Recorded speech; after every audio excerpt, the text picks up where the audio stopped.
Step into the day with the dawn ringing in my ears. Oh, I tune into my TV show. No better way, I gotta get myself into gear. Let's go. Oh, and I feel good today with my wake up in the morning espresso. I feel good today. It's my feel good breakfast show. Good morning. Good morning. Yay. Yeah. It's a brand new day and we got you for 3 hours. We couldn't be more excited. Thank you so much for tuning in. It's going to be a beautiful morning. Good morning, beautiful. How are you doing? Good morning. I'm very good, and you? I actually want you to sing the songs you were singing 10 seconds before we started live. You were getting into your dad mode. Some things never change, like the feelings I have for you. Yeah, and I've reached that. I can't make this stuff up, everybody. I can't make It this never stuff up. changes, okay? No, I actually worry, having kids my age now, that like a third of my brain is always focused on Frozen. And yeah, I'm running out of other mental capacity to be able to think and do things during the day. So I'm sorry if I put that song in your head for the rest of the day. But we love it, man, and we love you, and we are on a mission today. Hopefully we inspired you with that singing. Hopefully we woke you up this morning. But this week on Expresso, we have been encouraging every South African to get vaccinated so that we can reach herd immunity and avoid the fourth wave from approaching. And if we weren't convincing enough, we decided to connect with the one and only Pill 2C. Mama P is here to find out why exactly we should be vaccinating. I know you got your second jab already. Not yet. I'm going next week. Yeah, It's just been a crazy, crazy week. But so many people have gone. So congratulations to everyone who has taken that step. It's not about you. It's about everyone else. So we'll be filling you in and hopefully inspiring you to make that leap yourself. And of course, connecting to our broader family right now. Do you want to make a snowman? Okay. Now, ladies and gentlemen, that's what happens when you wake up early too often. You start singing these things. I just want to let you know it is a symptom of waking up very, very early. And I'm glad that he got a chance to let it go, let it go. Yo. I got you. Yeah, I know you do. My name is Carl Wastley, by the way. It's nice to meet you this morning. Nice to meet you too. My name is Raul. Good morning, and thank you for joining us on this beautiful day once again. While we open up all that energy inside of you, we dance, we have some fun, and we talk about all the cool things happening in SA today. And of course, one of those questions is involving tech. It's a big tech day today on the show. It is indeed, and the tech thing is, as you'll see on your screen shortly, I'm looking at a little app on Grant's phone. Yeah, it's fine. My eyesight's fine. It was the app that confused me. No, but I think that it's important to find out which piece of sort of like tech you feel should be invented next, because we always need to look at the next. You understand what I'm saying? So what do you think that should be? I mean, personally, which one do you think there's like a hiking thing? Maybe just like something you could just sit in and then it just hikes for you. Yes, please. Then everybody would join me on the hikes. Yes. I feel like he's talking to me now, which is great, because I agree. I think there should be like a chip inserted into some people before they spread fake news. The chip goes, eh. And then, yeah, I think that'll be quite nice. The world would just be, That's right. There'll be like a buzz in the air, but I think that'll be a cool idea. Either way, thanks a lot for sending through the messages thus far. Please keep them coming about which piece of tech you feel should be invented next. As we jump into the news break, I know that we have so many things to tell you about. Jamie Lee is standing by. Thank you so much, boys. Let's get you started with those news headlines. Starting with the national news, Eskom yesterday confirmed that Unit 1 at the Koeberg nuclear power reactor near Cape Town had tripped on Monday afternoon. The power utility said there were no nuclear safety concerns as a result. The reactor was safely shut down in compliance with the operating procedure. It also added that further assessments were needed to be done before the unit could be returned to service, which will be done during the weekend. Eskom also confirmed that the problem did not necessitate load shedding. And then angry residents of South Hills, Johannesburg, yesterday protested at Rand Water's offices in Glen Vista to demand the restoration of their water supply. This as the communities in Linmeyer, Rozana, Tulisa Park, The Hill and surrounding areas in the south of Johannesburg have been without water for the past 7 days. Schools in the area have also been affected by the water cuts. Rand Water could not confirm when the water supply would be restored again. On the international front, all schools have been ordered to close in Nigeria's northwestern Zamfara state following the latest mass abduction of students. Yesterday morning, armed men on motorbikes and pickup trucks stormed a secondary school. A teacher said 76 students, most of them girls, and a member of staff had been taken. It's feared that more children may have been seized as 400 were enrolled at the school. Kidnappings of school children continue in northern Nigeria despite the deployment of thousands of troops. And then staying on your international front, North Korea has asked that almost 3 million COVID-19 jabs offered to it be redirected elsewhere. A spokesperson for the United Nations said the country had asked that the shots be relocated to harder-hit nations in view of global vaccine shortages. The Chinese-made Sinovac shots were offered under the COVAX program, which aims to help poorer nations obtain vaccines. The secretive nation imposed strict antivirus measures when the pandemic began. It was one of the first countries to close its borders in January last year. And then finally, time to hit the fields. A restaurant makes it a special day for a blind customer. A special chocolate message was recently served up by an amazingly thoughtful restaurant staff in London for a blind customer. Best wishes were spelled out in Braille and there was no advanced planning involved. When the staff of restaurant Luciano by Gino da Campo learned the dinner Natalie Tapar, who is blind, was sharing with Claire Sara was a birthday celebration, they took it up upon themselves to create the Braille translation that summed up their best wishes in well-chilled chocolate. Tapar could barely believe her fingertips as she traced over the raised confectionery dots. Her response was, and I quote, "My mind was blank for a second, and then I was like, is this in Braille? I've never had anything happen like this before." They truly went above and beyond. Dinner companion Sarah posted the jubilant footage to TikTok, where it's had some 16 million views to date. All the feel-good we need here on your Feel Good Breakfast Show. On that note, that is where I wrap up your 6 o'clock news headlines. I will be back on the top of the hour. Here is G standing by with the first look at the sports.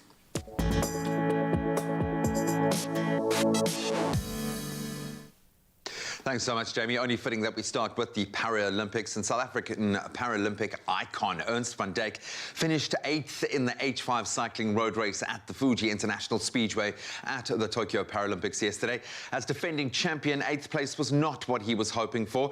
But incredibly, the 48-year-old has not ruled out a 9th appearance at the Games. Got to be a world record. Then first-time Paralympian Kerwin Numdo missed out on a bronze medal after finishing just outside the places in 4th in the F46 shot put, and then Mpumelelo Mhlongo finished 5th in his T64 long jump final with a leap of 6.80 meters. So close, yet so far away. Then on to cricket. Sadly, the first T20 international match between the Proteas women and the West Indies women in Antigua and Barbuda was called off due to rain. South Africa won the toss and elected to bat. It looked like they had made the right choice, posting 135 for 3 in their 20 overs. And after just 2 overs in the Windies' run chase, then rain came in to stop play and the match was eventually abandoned. The second T20 between West Indies and South Africa will kick off at 8 p.m. this evening. And then finally on to tennis. Reigning champion Naomi Osaka advanced to the US Open third round with a walkover after her Serbian opponent Olga Danilovic pulled out of their second round match. Organizers announced that the Serb withdrew due to medical reasons. The 23-year-old Osaka is aiming for her third US Open title in 4 years. Well, that's where we leave our sport for this hour. Let's set the scene and the tone for the day and find out what's going on the weather front.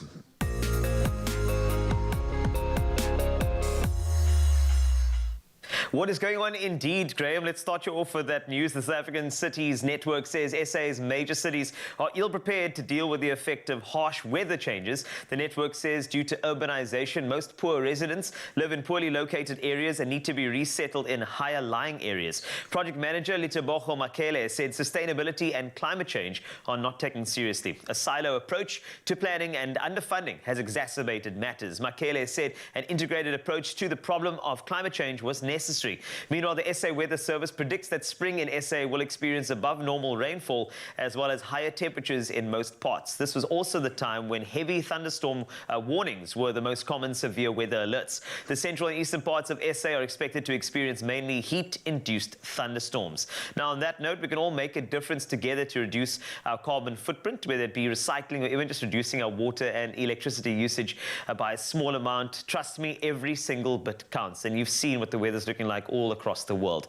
So we just reported on some harsh weather changes, and some of our viewers experienced that this past weekend with the snowfall seen across the country. And regular contributor Nick Lombard from Bushmanland shared this message with us. He said, and I quote, "It is snowing in the Bushmanland after a long time. Keep warm and stay safe." I think this is a good time for Graham to sing, "Do you want to build a snowman?" Just an idea. Anyway, another friend of the show, Nancy Governor, captured this snow-covered area in Ikopo. Thank you very much. Keep on sharing flowers to snow. That's the type of season we are in on the planet. So let's do our bit and make a difference where we can as we get into some of those temperatures. And as you'll see, it's getting a bit warmer as we get into spring month. Polokwane, let's start with you today. 9 is your minimum and you max out at 24 degrees Celsius. Pompela, you will start at 13 degrees this morning, 26 later. Pretoria, 11 to 25 today. Johannesburg, good morning to you. 23 is your top, 10 is the low. Mahikeng, you will experience 14 degrees Celsius this morning and you're up to 27 degrees Celsius later. Klerksdorp, 13 to 29 today, nice and warm.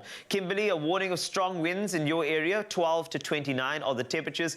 Bloemfontein looking good, 9 to 27. Richards Bay, 18 to 27, no chance of rain there. Pietermaritzburg, 15 to 32 degrees, top of the temperatures. Durban, 19 to 27.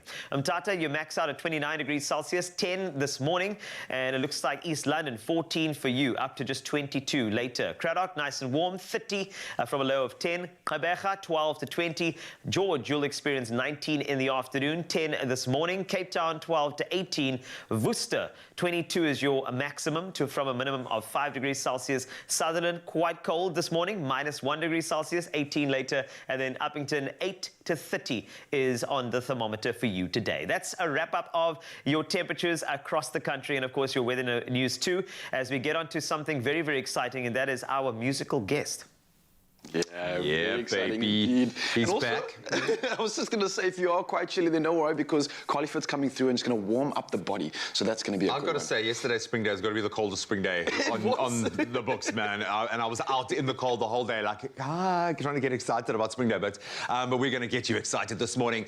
He's back. The man, the legend. Speedy is here, and he's got a gift for you, and it is the gift. New album loading, and it drops tomorrow. He's going to give us just a little taste. We're going to open up a window into his amazing world, and so many musical influences all coming together in one phenomenal album. And of course, he's here just for you this morning. Only you can make my day.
Welcome back to your Feel Good Breakfast Show. This is Expresso on S3, and we're almost at the weekend, so we have to bring somebody that captures the weekend spirit. Whenever you see him, when you set eyes on this person, suddenly you feel like, why are we turning up?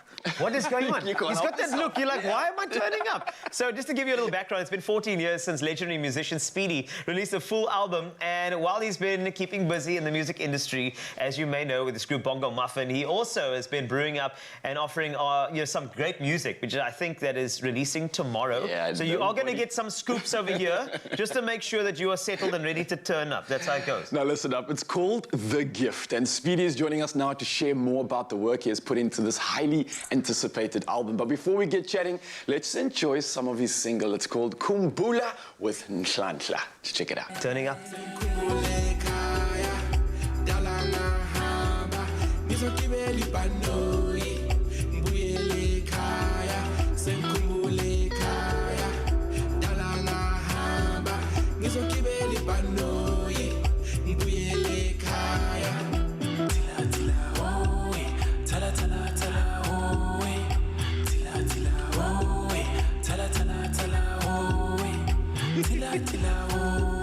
Ladies and gentlemen, let's give a big round of applause and a big welcome to Speedy in the building. We're turning up!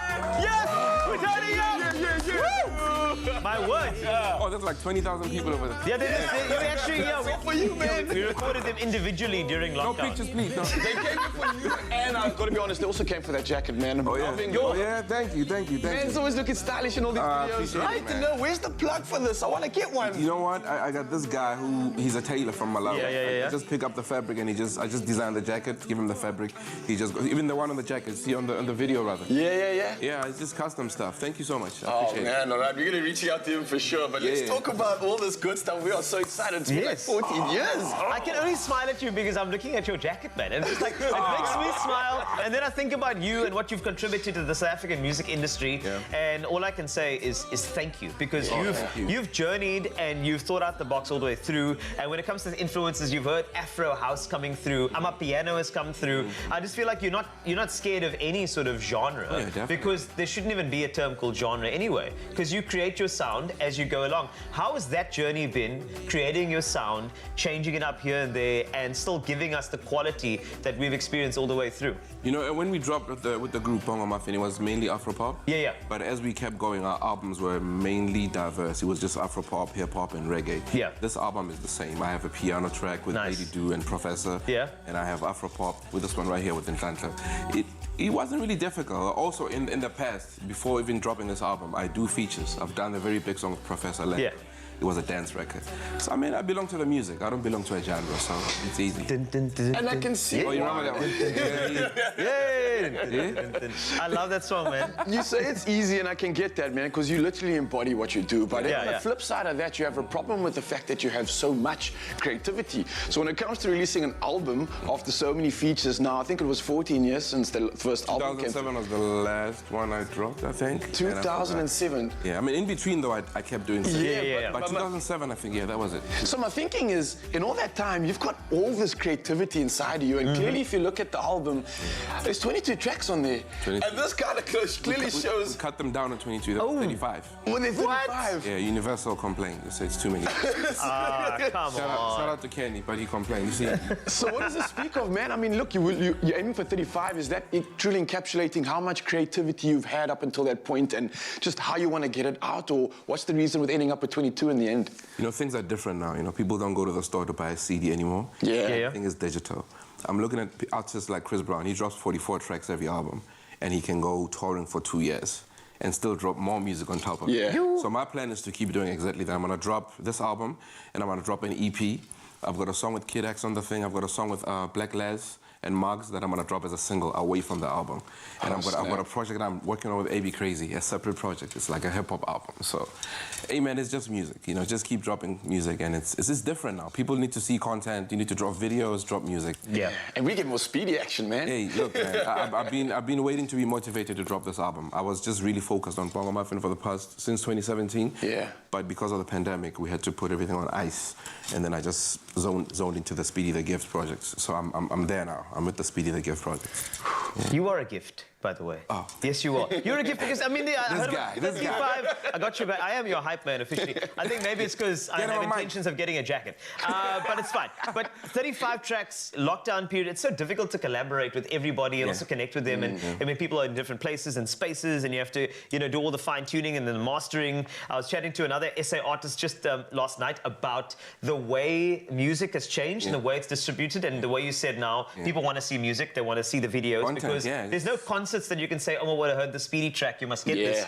People can't do that anymore. Now they have to listen. It has to be on their timelines all the time. Yeah, it's crazy because people are looking down at their phones now, you know? That's the only way you can sell it to them. And that's the thing that's happening now. But how difficult was it to build 35 tracks in lockdown and everything that's been going on? Look at this man, easy. You didn't even say easy. He's like easy, man. In the words of Floyd Mayweather, easy work. Listen. I have a guy in London called Patrick. Yes. He's from Zim, but he's based in London. Okay. And he manages a pool of producers. Some live here in SA, some live in Zimbabwe. Okay. And I have a songwriter that I work with since 2005. So all it is just send me the music, it's digital. Send me the music, I record.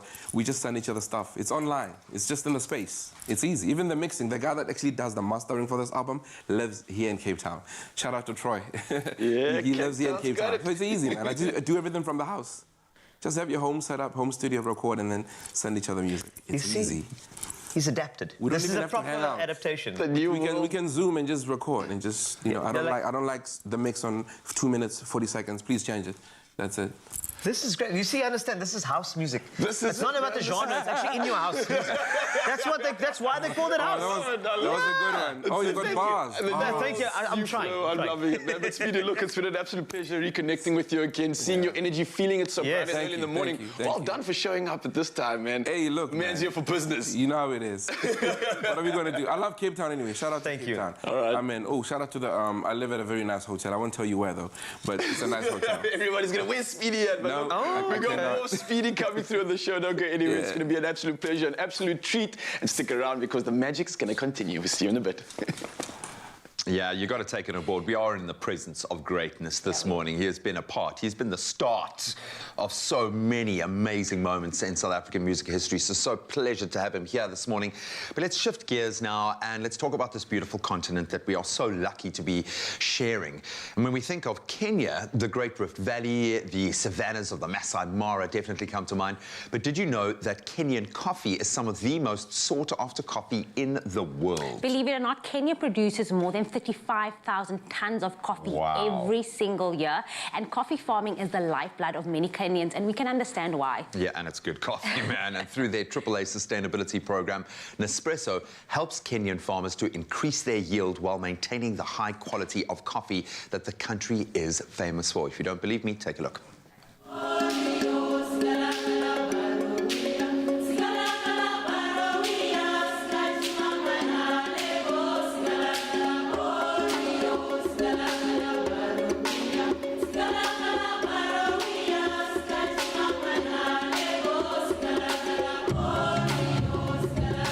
Mangorire ndina mwaka umwe ngigeria guthondeka kahua na hindi ndiguire kuna program uyo ngiingira ngiambia guthii na mbere nayo ngiambia guthoma na ngithoma maundu maingi muno nimo manginyitie haha riu na ngoretwo ngiurutira wira kuringana na training kana githomo kiria turathomithio ni Technosaf.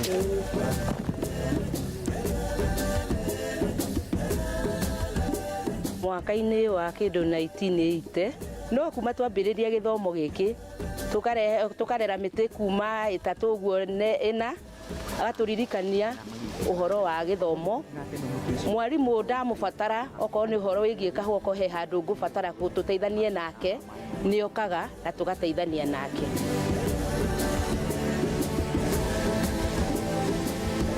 Ari githomo kiria tuthomithĩtio ni Expresso na githomo kiu gituteithagiria na njira ĩno ĩmwe. Wa mbere gikongerera murimi maciaro maingaingi. Wa keri na ithuĩ gũkũ ũrĩa murimi oka ari na kahua kaingĩ na kũrĩa noguo tuongagĩrĩra andũ. Koguo nĩ kũrĩ andũ aingĩ magũteithĩka nĩ ũndũ wa wĩra ũrĩa mũrute na kũrĩa na githomo gĩkĩ.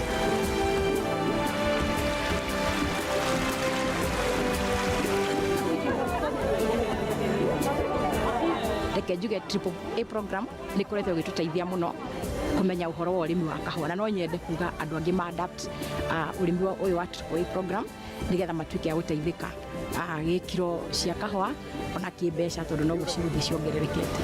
Uhoro wa kahua, mbeca cia kahua ni koretwo gagituteithia na njira nene muno, kana korwo gagituteithia uhoro wa uthomithia ciana twanakorwo tukiteithio ni mbeca icio muno.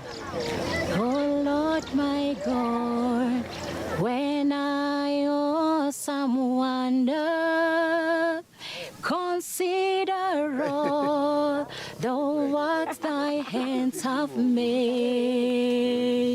Then sings my soul, my Savior God, to thee. How great thou art, how great thou art. Then sings my soul, my Savior God, to thee. How great thou art, how great thou art. Hallelujah. The positive cup. And I feel that. I know I gush about this company, not just because the coffee is great and we have it on tap, which is obviously wonderful for us, but the level of investment in all areas, the fact that they invest in the ecology. You could see the visuals there that around those areas that they're farming, they plant trees, they transform the entire ecosystem, but they invest in the people. That is beautiful. Absolutely. I really love the AAA sustainability because it really shows the care for those behind the coffee. It's not just about the coffee, it's about the family, about the community. So cheers to you. Please keep making amazing coffee. Care is bringing passion to everything you do. Proving good taste and good values go hand in hand. Care is what goes into every single cup of Nespresso. Made with care. Hecho con cuidado. Nespresso. What else?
It's my feel-good breakfast show. Welcome back. You're live with Expresso. It is a supercharged show this morning. It really has been amazing so far. But let's turn our attention back to a conversation that's been running throughout Women's Month and needs to continue for the rest of this year, every year. We are talking about our partnership with the amazing Mina Foundation and this little cup that is changing the lives of young girls and women across the country. So this August, we partnered with the Mina Foundation to help address period poverty, which is so dominant in South Africa by giving the most vulnerable woman in the country access to Mina menstrual cups so that they can conquer their days with confidence, and most importantly, that we can keep young girls in school. I'm going to hit you with a hard fact that we've been saying daily, but it probably still hasn't sunken in for a lot of you. 1 in 3 schoolgirls miss every month because they can't afford sanitary products. They end up missing an entire year of schooling in their school career. And we can't afford that, not in this country, because obviously we want to motivate and make sure that education is nourishing, you know, people who are the future of this country. And if something like period poverty is going to, you know, be one of those factors that is against us actually flourishing, then I think we need to do something about it. And that's why the Mina Foundation has a Back a Buddy page where you can make a donation of any amount to support their cause. And we were so excited to see a donation on the page from an Expresso viewer who lives all the way in Antigua in the Caribbean. So thank you so much to Chris. That's right. A round of applause there. That's what you deserve. That's it. And thanks a lot, Chris. And to everybody else who has also donated, you deserve those plaudits too. Thank you for being a part of this campaign. You know, we have helped 60,000 girls. I say we. But the Mina Foundation has helped 60,000 young women stay in school, and girls from some of the most vulnerable communities in South Africa, and it really warms our hearts. So if you would want to make a donation, then please do it. Any amount. Visit backabuddy.co.za/MinaRise. Every small contribution is going to make a big, in fact, a fundamental difference in a woman's life. So do it, please.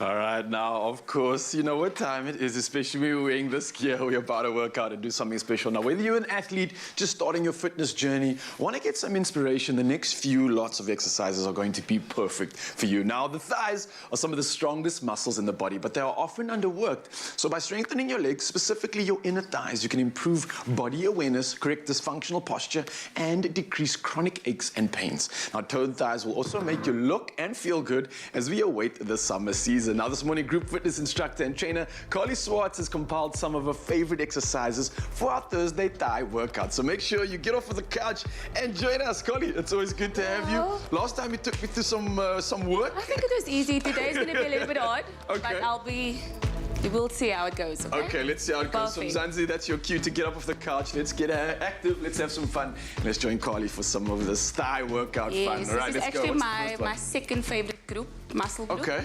I think obviously my first is glutes, obviously. Them glutes, yeah. Okay, so we're going to be working the thighs. So now we're going to be doing a basic squat. Okay. So just make sure that your shoulders are in line with your feet. Okay. Nice. So you're going squatting down. And perfect. Okay, and I can definitely make sure that you're keeping the chest up. I don't think I warmed up well enough. Yeah, you need so to maybe warm make up sure first, you guys warm up before you do this as well. But let's keep working off the rust here this morning. 10 to 15 or 20 reps, obviously depending on your fitness level, and you're really squeezing the glutes while working the thighs. I must say, from my view over here, your spine is absolutely perfect, maintaining that neutral posture. So that's obviously going to work the core, and already I've got even 10 reps into it, and I'm feeling the burn in the quads. That's right, yes. So the next exercise, we're going to do a static lunge. So just staying on one foot, just to really feel that burn on the thighs. Right. So all you're doing is you need to make sure that your knees kind of in line with your foot, and you're going down and up. Ooh, okay. And you're putting emphasis on your thighs, okay? So you're going forward. Whoops. You can see I'm not warmed up yet. It's a bit wobbly. Yeah, I'm feeling it in the thigh, but I'm also feeling it a little bit in the glutes. You can feel it in the glutes, and you can actually also feel it in the hamstrings. Okay, so this is like a triple up. I'm getting 3 for the price of 1. And if you want to increase the intensity, you can elevate it as well. Okay. So elevate the back leg to increase the resistance. All right, I got you. So the next one that we can do, we could do curtsy lunges. So it's just going over, literally like a curtsy, going down and up. So it's just here. All right. Yeah, you can also feel it as well in the glutes as well. Yeah, definitely. And in the hamstrings, okay. But mostly in the thighs. So just think thighs. Think thighs. Think thighs. Activate mind-muscle connection. Yes. That's what it's about. And how's my food, by the way? It's good. Feeling very elegant. Not too bad. Okay, so now we're going to do a combination of squats and curtsy. Okay, so it's going to be here. Make sure it's shoulder width apart. Down. To the squat. and back into the curtsy. Oh, okay. So this is like a little bit of a flow, like a little bit of a dance. So you're just alternating from side to side. Okay, let's do this together. So which side are we curtsying first? This side. The left, all right. Let's go. So curtsy to the left. Nice. Shoulder width apart. Into a squat. Nice. And then curtsy to the other side. Okay, this is quite cool.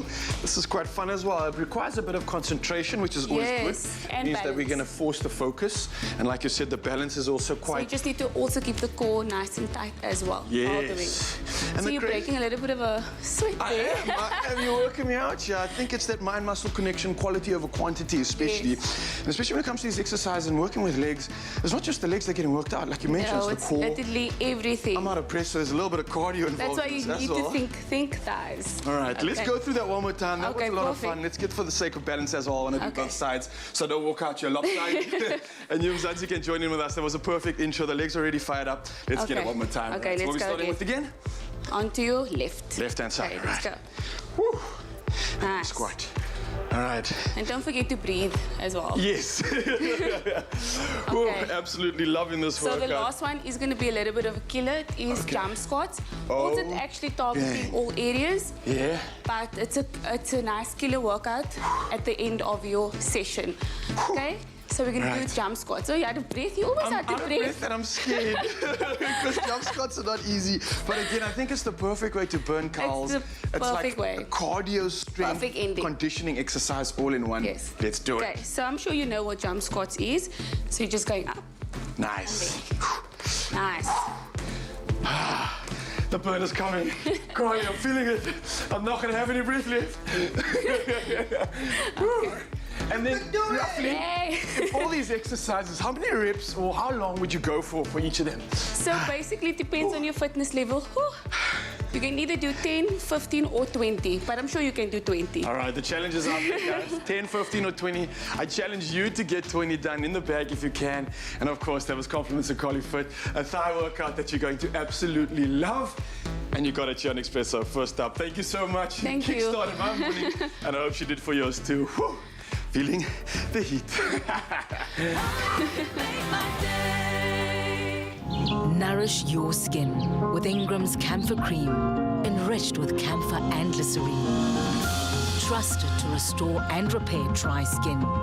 Ingram's, your skin, your brave.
Purity, as your partner along your parenting journey, are also partnering with Cotlands to help raise 1 million rand towards early childhood development. For every Purity toiletry product purchased this August and September, Purity will donate 1 rand to Cotlands. Together with Purity, you too can help SA's little ones start their big journey and reach their full potential. Another Purity promise fulfilled. It's my feel-good breakfast show. Welcome back. You're live with Expresso. I'm going to issue a warning right now. Brace yourself for a cuteness overload. This morning we're going to have ourselves a little bit of fun and hopefully inspire you for a new season. The sun is starting to shine. It's trying really hard, which means it's time to get ready for beach days, picnics, and our favorite outdoor activities. Now, with a wardrobe update, of course, we need it. The season demands it. And our fashion and beauty editor, Knox Mafu, is here to introduce us to the perfect sunny staples for the whole family. Hence the cuteness. Brace yourself. Knox, you look gorgeous. Thank you. What is that color? This is like a coral color, but I feel like it's an orange. It's like, I said summer, I said spring. This is what Girl, we're gonna you do brought today. it. You brought it. Colours, styles, textures. This is your playground. Absolutely. The start of a new season. Love it. Even if it was like the coldest spring day on history. But it's fine. But it's fine. It's just to get us in there. We'll summer here with what we wear. Absolutely. So one of the must-have staples then going into the new season for 2021. So like you said, Graham, all we have to do in summer is make sure that we update our staples. So I think it's really important to get your tops, tees, and your shorts. And these are just kind of the fundamentals, like you said, for a good picnic, for some outdoor activity, and really something that's great for the whole family. Now, what I love about these is that they come in a range of colors. They come in a range of different cuts. So you've got your V-neck, your golfers, for instance. So over here, we've got like a nice golfer in pastel colors. We've also got then the new kind of cropped tee, which is very cool at the moment, but something that you can really pair with a great pair of shorts, whether it be your denim shorts or your kind of more casual material shorts. Yeah, a bit more playful. Exactly. Yeah. So what I love about it is that even from the kids, they've got really great items that are made from combed cotton, things that are comfortable for their skin, because we know that they love to play. They wear well and they last. They can stand up to a kid's kind of play regime. Which is quite fierce, I would say. So, I mean, I think we can even see it down to the men. There's really great items that are great staples, but you can find them in a range of bold colors if you are someone who plays in that arena, or your more muted pastel colors, which I really, really enjoy. I mean, the mint green cropped tee, yes, you see on every second gorgeous woman out there, maybe with some tights, you know what I'm saying? It's a big thing. And we've got our first model in here. How can you keep a good man down? Hamish is my spirit animal. He is an absolute legend. Walk us through what this young champion is wearing this morning. Champion, my favorite, is wearing, tell us, you're wearing a beautiful t-shirt. So if you face here, my love. So he's wearing a beautiful tee in this color, which is great. We've paired these with some shorts, which are quite comfy, but also he can play around in it, and we know that he's quite the playful gent. And we've paired it with some comfortable shoes that he can wear, and he's looking super fabulous in these really bright colors and just ready to take on the world. Dial back the schmodeling, man. Okay. Oh, yes. Such a schmodel. He's so good, but I think comfort is more important, and the fit is so important, whether it's a V-neck or crew neck. All these fits are really comfortable for a playful day, but also really fashion, you know, on the nose for fashion They're trends. on the nose, so the parents can feel comfortable. Their kids are the perfect accessory, but the kids can feel free to play. Oh my gosh, and we've got Nika here dressed in a really fun print short. That's beautiful. Exactly, and we've got here a lovely kind of t-shirt with got the nice detail on the shirt over here. We've got the pocket, but what I love about this, it also has these really small details of real pristine fashion. But here we've paired it with some fun shorts. Beautiful. Because it's important for them to have fun. And again, the sneaker to get her comfortable, but we could get these in flip-flops too. Completely. So the styling of it is so easy. But I think here for spring, this is a comfortable outfit. But I like the little notes. I love the little daisy print on the shorts, because I'll always give a choice. Yes. Do you want Spider-Man? Do you want the print or whatever? And you give your child the option to be able to choose what they love. Absolutely. But they must feel free to play, but also sparkle and look absolutely beautiful. Gorgeous models this morning. Well done. Let's shift gears to the slightly older... The older crowd. Kids. For us. Let's okay, talk I'm going about to call them us, kids because I certainly fit into that bracket, but we can also have a little bit of fun. Absolutely. So Jamie here is dressed... How do we going after that? I know. It's a I mean, tough it's act to very follow, girl. difficult. But here we've paired it for a really practical day. If she's doing her errands. I love the pastel color shorts. I told you that those are on trend at the moment. But the detail there with a beautiful cotton t-shirt. This is a round neck one. These are my favorite type of t-shirts. I have them in every size. Yeah. Because they're just so practical. They look great with a denim shirt, with some shorts over here, and some great sneakers, just to give her a bit of glam. And I like the silhouette. It's quite fitted, so it shows off a beautiful silhouette. 100%. And it's cute, it's playful, and I think for mom who's going to have to engage with the kids while they're playing, she's comfortable that's the ideal balance. So let's bring in another big kid, the biggest kid on set. Literally. So I think Ryle, we gave him a monochrome look here, really classic dad. So just to show that you can really play with the colors. It's not just about brightness, but really good fit and form. And I think these shorts look great on him, but of course we're using the V-neck t-shirt this time. And I mean, the cotton is speaking for itself. And actually the monochrome steps it up a gear. 100%. Actually, it kind of smartens it up a little bit, so it's not too... One thing I have to mention, guys, look what I can do in this. Squat. Squat, yeah. But can you shimmy? But can you shimmy? Get serious? Of course I can. Wait up. Hold up. Yeah! It's passed the two-phase quality test, the squat and the shimmy. Yes. Inspiring colors, inspiring prints. The shapes are beautiful and amazing. I love the fact you can dress it up or you can really get down and dirty and play. Squat. That's what summer is all about. It's fun, it's happy, it's relaxed, it's soft, and it's something for the whole family to enjoy. And of course, as always, you can shop these must-have tees and these beautiful shorts at Woolworths, available in-store, online, or on their amazing app. Go and check it out. A promise to the planet, to tread lightly, to act with care, to think of the future, to shop more sustainably. Woolworths, the difference. So you've seen all those classic and stylish summer looks for the entire family. It's only fair we create the same excitement in the kitchen with some classic desserts. So, we've had classic fashion from Timby, classic cars, thanks Chad, and we've seen classic hairstyles. And you, Michael? Classic! A classic range from Clover, timeless taste. Made with love by Clover.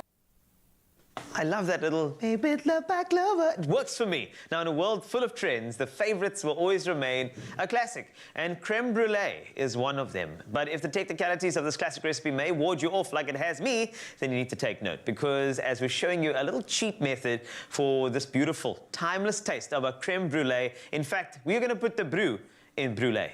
Just letting you know. We've got the perfect person to do it. You're welcome, Michaela. She is here. That's right. Laughing already is a good sign. Michaela Tsuyan is here to make sure that we are getting the right recipe for you. I want to make sure that you know how to do this. We're going to use Clover Classic Custard. It's the perfect accompaniment to any sort of dessert, and we're going to do it this way. So, cheap method. What I'm worried about, Michaela, is that I don't see any saucepan on the stove to make our custard.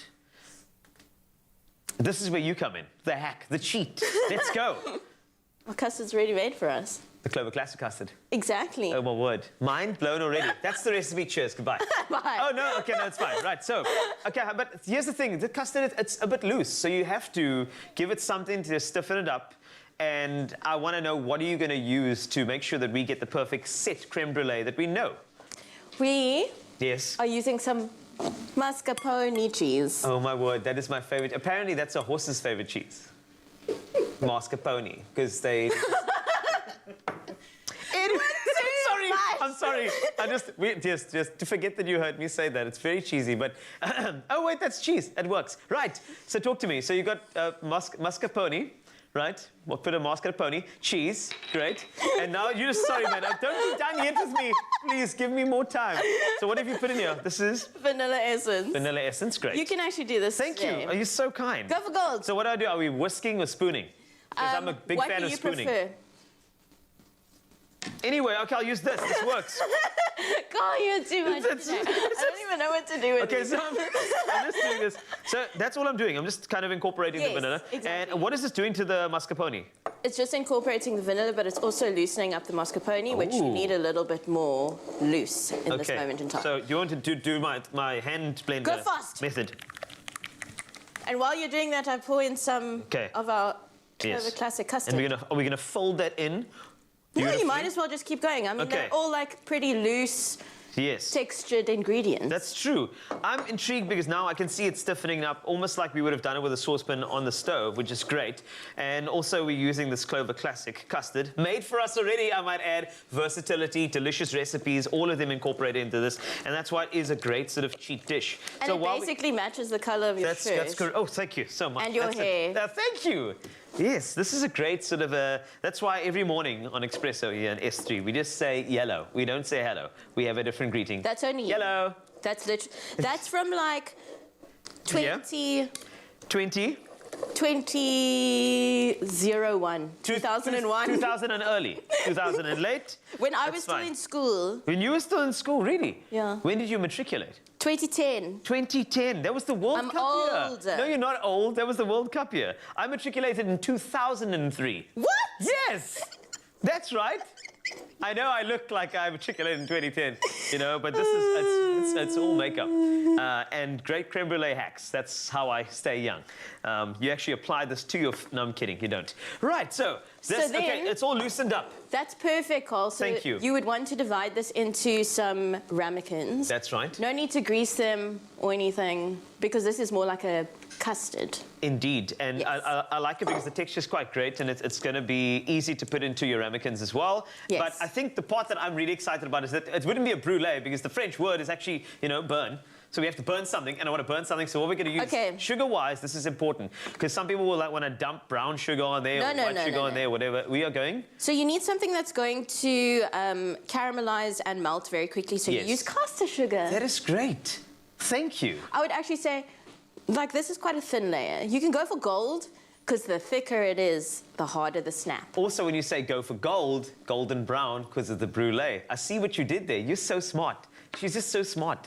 Yo, honestly. Okay, cool. What are we doing? Are we doing this? Do you want to do half and half? Because I've been excited to use fire. Let's get this out of the way here. Okay, are you ready? I'm already going. Okay, you're ready to go. That's cool. Shall I do commentary? Michaela is going around the outside with the flame. Can she get the perfect brulee? Brew she won't. Brew she will. We'll find out soon enough. Here we go. She's coming around the outside, going to the brulee. This is going to be beautiful. It's golden brown already. Golden brown. And this is a beautiful thing that she's coming around over here. The sugar is melting, and we are melting. It's sweeter. It's getting sweeter. See, we should have put more. Yeah, we should have probably put a little. Oh, my goodness. Okay, this is great. So if you want to get the recipe, Michaela and I, we spent hours putting this recipe up on expressoshow.com. If you want to get all of the details, it's all over there. Use your Clover Classic custard, please. It's the perfect hack. And you can impress guests, because you can say, like, they come over, you use your French accent, you say, well, I have met you at creme brulee, you can always stay here, and I can make you something else, which is very beautiful. So give it a shot. The recipe is there, and have fun, but please be careful with the blowtorch. And I call it a flamethrower. Okay, well, flamethrower. Be careful with this one. Supervise yourself, but I think it's going to be fun for the entire family, and this is what we got, which is a beautiful creme brulee. Thank you, Brew.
Welcome back. Yes, it's time to take a techie turn, and with Samsung releasing their new formidable foldable phones, the question on a lot of our minds is, how on earth does glass bend? How? How is this possible? In our everyday experience, it usually just shatters. So how do they get it right with phones? We thought there was only one man to answer this perplexing question, Mr. Grant Hines.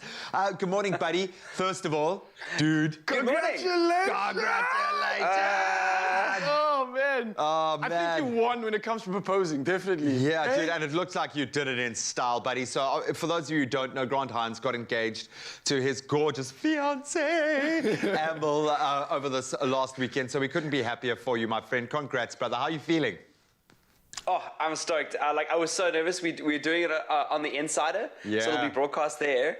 And I was thinking the whole time that she was going to work it out, and she didn't. So that's until that last moment. But I won't spoil it for everybody. You got to watch it because it was cool. And I'm sure we'll come on the show and talk about it. But obviously, we're on a mission, man. We're on a mission today because these two mooks need to know what's going on. Yeah, we don't understand what's going on, man. How does glass fold? I mean, it's been called foldable glass by some, but what is actually going on here? Does the glass fold? So I've got a Galaxy Z Fold 3 here, and you can see that it actually bends like pretty much in half. Can you see that? But here's the trick. There is actually a little bit of space. I'm going to hold this up to you guys over here. There's a little bit of space in between the gap. Can you see that? Yes. And the reason it's like that is because it's not necessarily folding in half. And glass actually cannot, you know, when you fold a piece of paper, you literally click it and you... you fold the ends and both the sides are touching. That actually doesn't really happen with glass, and it happens eventually at the end, but it's actually bending. And we've had bendable glass for a very long time, actually. You use different kinds of fibers, and Gorilla Glass are busy building like really exciting different folding glasses. But as you can see, this is a sheet of glass that's on here. Let me just show you this because it's really impressive. So this is a sheet of glass that's on here, and then there's an adhesive over the top of it just to make it protective. And because it's so thin, remember, it's not like an ordinary pane of glass. Because it's so thin that when you fold it, you want to make sure that it's protected. And then the hinge that is on the Z Fold has actually got a bit of a stop that you can actually stop it at any different time. So, you know, so it actually bends. Like, this is a sheet of glass that's bending, and then that radius at the end will always remain the same depending on how thin the glass is and how thin they can get it. But because this is extremely strong glass, and it's got, well, you've still got to be careful with it because it's extremely strong for what it is, and it's got this adhesive over the front of it.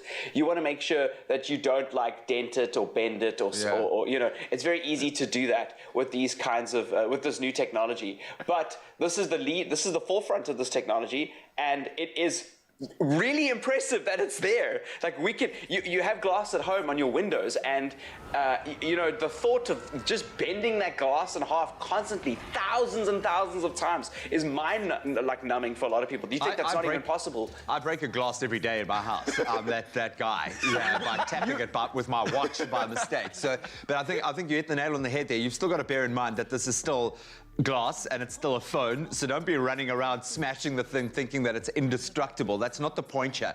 Foldable glass. Remember, we've had flexible glass fibers for a while in fiber optic cables. So if you've got fiber at your house, those are literally like little pieces of glass that are bending and moving towards into your house. They're like you know, that obviously can't snap in half, but they bend. So we've had it for a while, and now that technology is now on the face of phone devices, and I think it's going to be here to stay. Yeah, no, but looking at these two devices, I get that. I certainly understand that. I think, you know, foldable phones in their concept aren't exactly new either.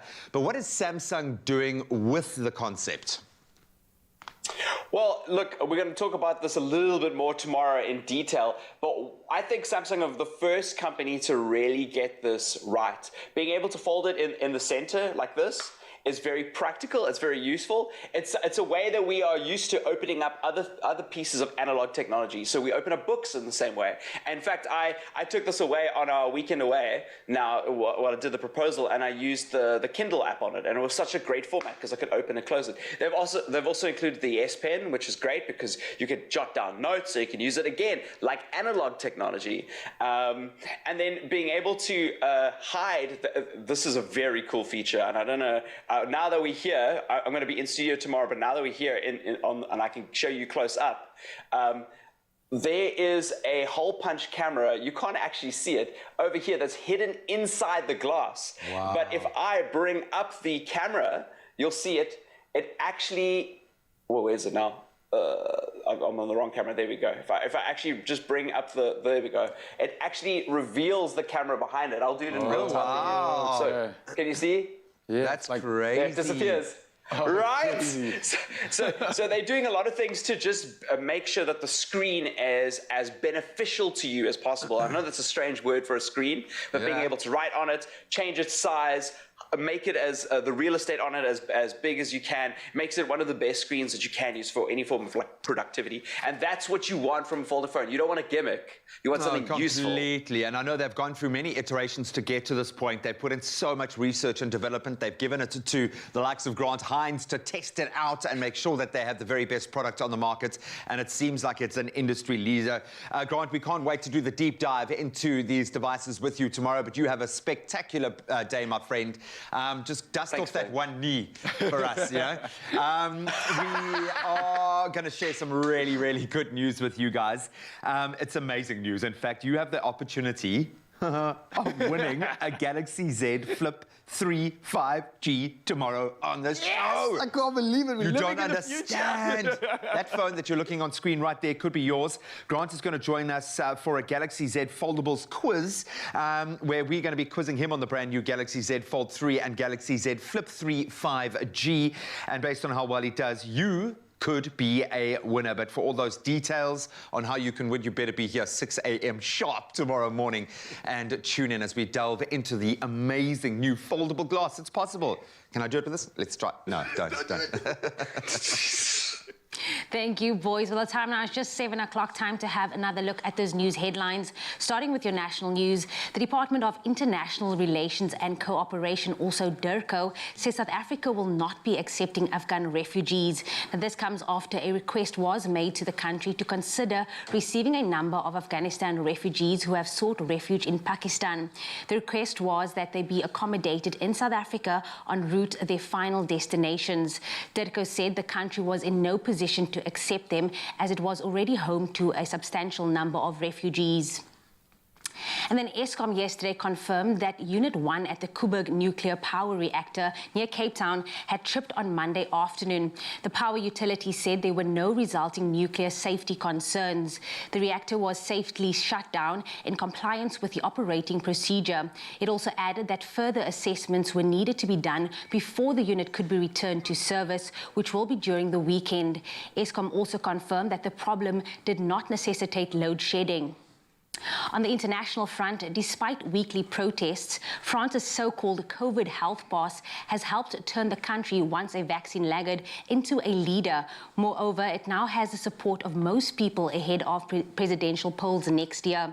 7 weeks after it was announced by President Emmanuel Macron, people have become used to being asked to show their credentials as they enter restaurants, bars, gyms or museums. It has given France's efforts to inoculate its population a sustained boost, with millions rushing to get jabbed in order to avoid regular testing.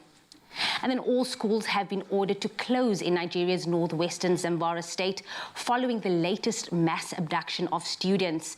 Yesterday morning, armed men on motorbikes and pickup trucks stormed a secondary school. A teacher said 76 students, most of them girls, and a member of staff had been taken. It's feared that more children may have been seized, as 400 were enrolled at the school. Kidnappings of school children continue in northern Nigeria despite the deployment of thousands of troops. And then now finally some news from the world of entertainment. South Africa has yet another reason to celebrate all things Thuso Mbedu after the star bagged the TV Breakout Star Award for the role of Cora in the Underground Railroad. This was at the inaugural Hollywood Critics Association Awards. Thuso, who is currently doing the most in Hollywood, took home the gold after being recognized for her debut in the historical fiction TV series. Thuso announced to her followers that she was grateful for recognition of her acting skills, but the star was sadly snubbed earlier this year at the Emmy Awards after the list of nominees dropped and Thuso was a no-show on the list. Many were left confused. The Underground Railroad scored an incredible 7 Emmy nominations, but not one in the acting categories, which meant that Thuso's performance of a lifetime, as described by Oprah Winfrey herself, was not recognized by the Academy. In fact, none of the cast members were recognized at the Emmys, but the creator of the film, Barry Jenkins, honored them after getting the nods. Thuso, we believe in you. Keep flying that flag high. On that note, that is where I wrap up your 7 o'clock news headlines. I will be back on the top of the hour, ESG, with another look at the sports.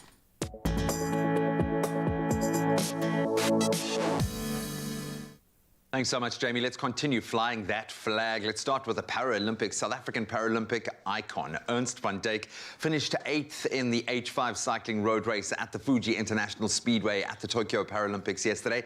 As defending champion, 8th place was obviously not what he was hoping for, but the 48-year-old, unbelievably, has not ruled out a ninth appearance at the Games. That's got to be a record. First-time Paralympian Kerwin Numdo, he missed out on a bronze medal after finishing 4th in the F46 shot put, and then Mpumelelo Mhlongo finished 5th in his T64 long jump final with a leap of 6.80 meters.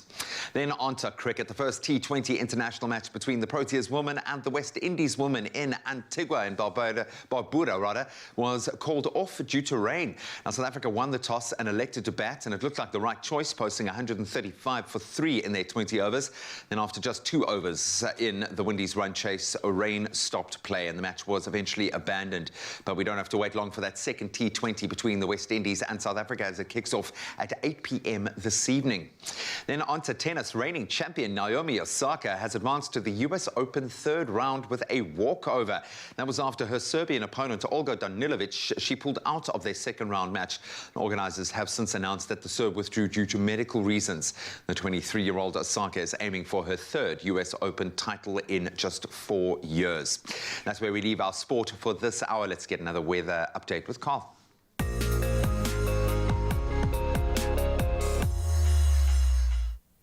Thanks a lot, G. Let's take a look at the weather and starting off with some weather news. Now, the number of weather-related disasters to hit the world has increased 5-fold over the past 50 years, says the World Meteorological Organization, or the WMO.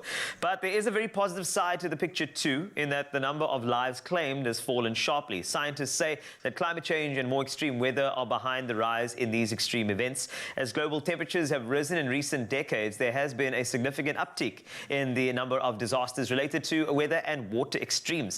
In the 50 years between 1970 and 2019, there were more than 11,000 such disasters. But Professor Petri Talas, Secretary General of the WMO, says behind these stark statistics lies a message of hope, as improved multi-hazard early warning systems have led to a significant reduction in mortality. And he said, and I quote, quite simply, we are better than ever before at saving lives. Still doesn't give us an excuse to not try our bit to look after this planet. Moving along, thank you to all of our viewers that enthusiastically share the beautiful views they wake up to. It really starts our day off on a positive note. And kicking us off for our 7 a.m. update is Louise G. Cherry from Alberton, who captured this stunning photo of the sun casting its rays across the sky. And then you have Samuel B. Jacobs II from Beaufort West shared this breathtaking skyline with us, filled with hues of oranges and yellows as the day changes from dark to light. Absolutely gorgeous. By the way, one of your best. Let's keep it coming on the Expresso Facebook page as I get into your temperatures throughout the day, starting off in Polokwane. 9 is your minimum, and that rises to 24 degrees Celsius. Bombela, good morning to you. 13 is your minimum to a high of 26 degrees Celsius. Pretoria, 11, and you're up to 25 later. Johannesburg, good morning to you. 10 is what you can expect this morning, but you rise to 23 degrees Celsius in the afternoon. Mahikeng, 14 is where you start, 27 later. Klerksdorp, 13 to 29 today. Strong winds warning in Kimberley. You are still shining bright like a diamond, as always. 12 to 29. Bloemfontein, 9 to 27 degrees Celsius. Snap for the maximum for Richards Bay, 27 from a low of 18. Pietermaritzburg, 15 is your low to a high of 32. Nice and warm. Durban, 19 to 27 degrees Celsius. Mthatha, 29 is your high from a low of 10. East London, you can expect 14 degrees this morning, and that goes up to 22. Cradock, 10 to 30. A beautiful day expected for your side of the world. Gqeberha, 12 to 20 today. George, 10 to 19. Cape Town, 18 is your max from a minimum of 12. Worcester, 5 to 22. Southern, very chilly today, -1, but you are thawing out to 18 later. And then Uppington, 8 is your minimum to a high of 30 degrees Celsius. That's a wrap of your weather news, as well as those temperatures that you can expect. I'm just looking for the photographers, so if you've got a good sunrise photo, send it my way, please. Expresso's Facebook page is the place to be, as we get on to some performance that will guarantee to make sure that your morning is fast, or in fact speedy. Yeah, guaranteed, indeed. Now you are absolutely in for a real treat this morning, as we're joined by the legendary musician Speedy ahead of his launch of the long-awaited and highly anticipated new album. It's called The Gift, and it's dropping tomorrow. Now he's performing 3 of these tracks exclusively on a Feel Good Breakfast show this morning, and he's kicking it off with the romantic groove Marlena. Speedy, let's get it.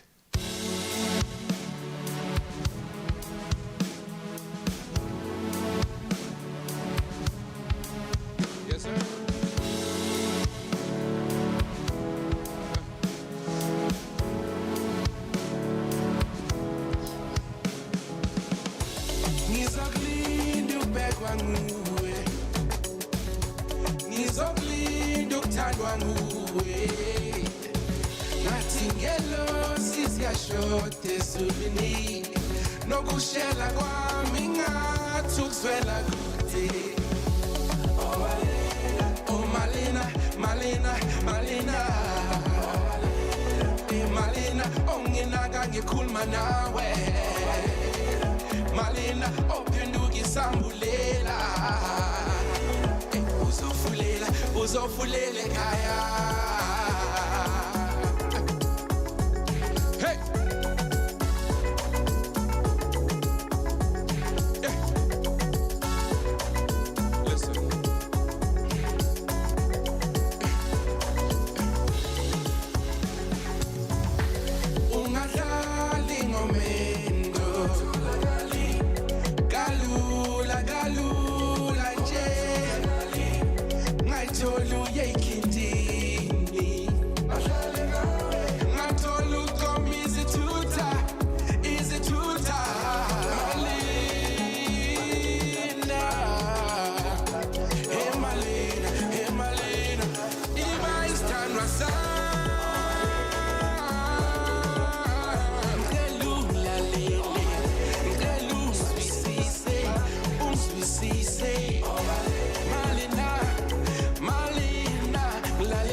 The Gift, dropping midnight. Make sure you get that. Hey.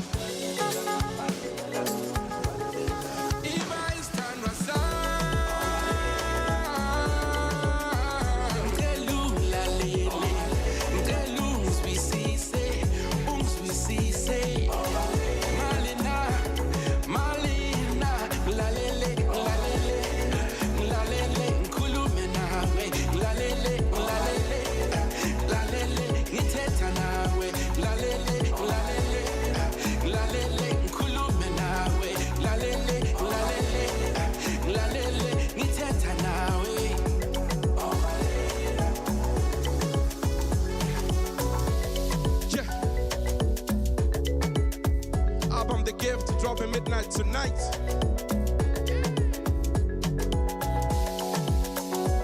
Make sure you get that, yo.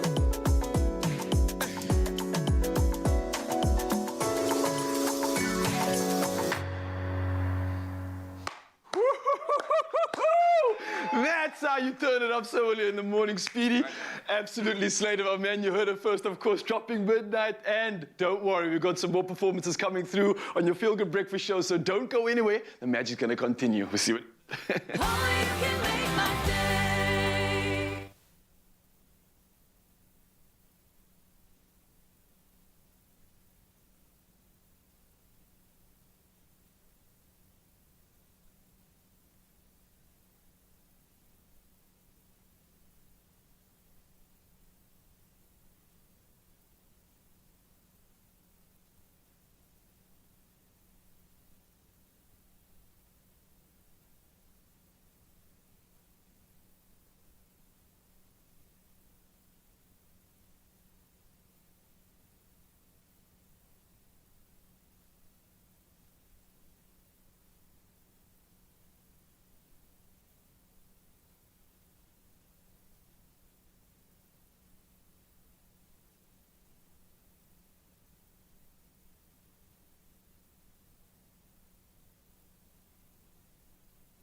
It's my Feel Good Breakfast Show.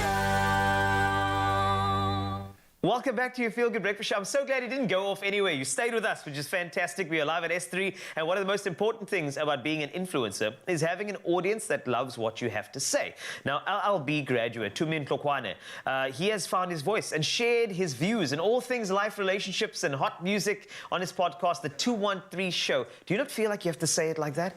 Like, I feel like you have to say, like, the 213 show. You can't say it's the 213 show. It doesn't work that way. So he's joining us now to share more about his journey in this digital space when it comes to entertainment and saying the right stuff to people who just love him. Please welcome. What's up, Dume? Yes, man. How you feeling? How you doing? I am feeling the 213 show. That's what I'm feeling right now. Has anybody called it the 213 show? They tried to. And? I corrected them down. They call it the 213 show. They call it 213, 123 show. The numbers are right there. Yeah, it's like the band 112, where people ask you, hey, could you play that 11-2 song? Exactly. Yeah, it doesn't work, right? No. It's 213, it's an area code. All right, let's just talk about the 213, man. Before you even got into that, I believe you're actually an LLB law graduate. Yes, sir. So, man, that's not an easy feat on its own. Nope. Podcasting takes up a lot of time. How are you juggling the hustle, man, firstly? Man, first of all, there's something else on top of that, because I do events on weekends too. Oh, my goodness. So okay. It's the podcast, it's work, and it's events on weekends. So it's a 7-day week. But finding time to rest, that's the only way you can juggle it. Yeah.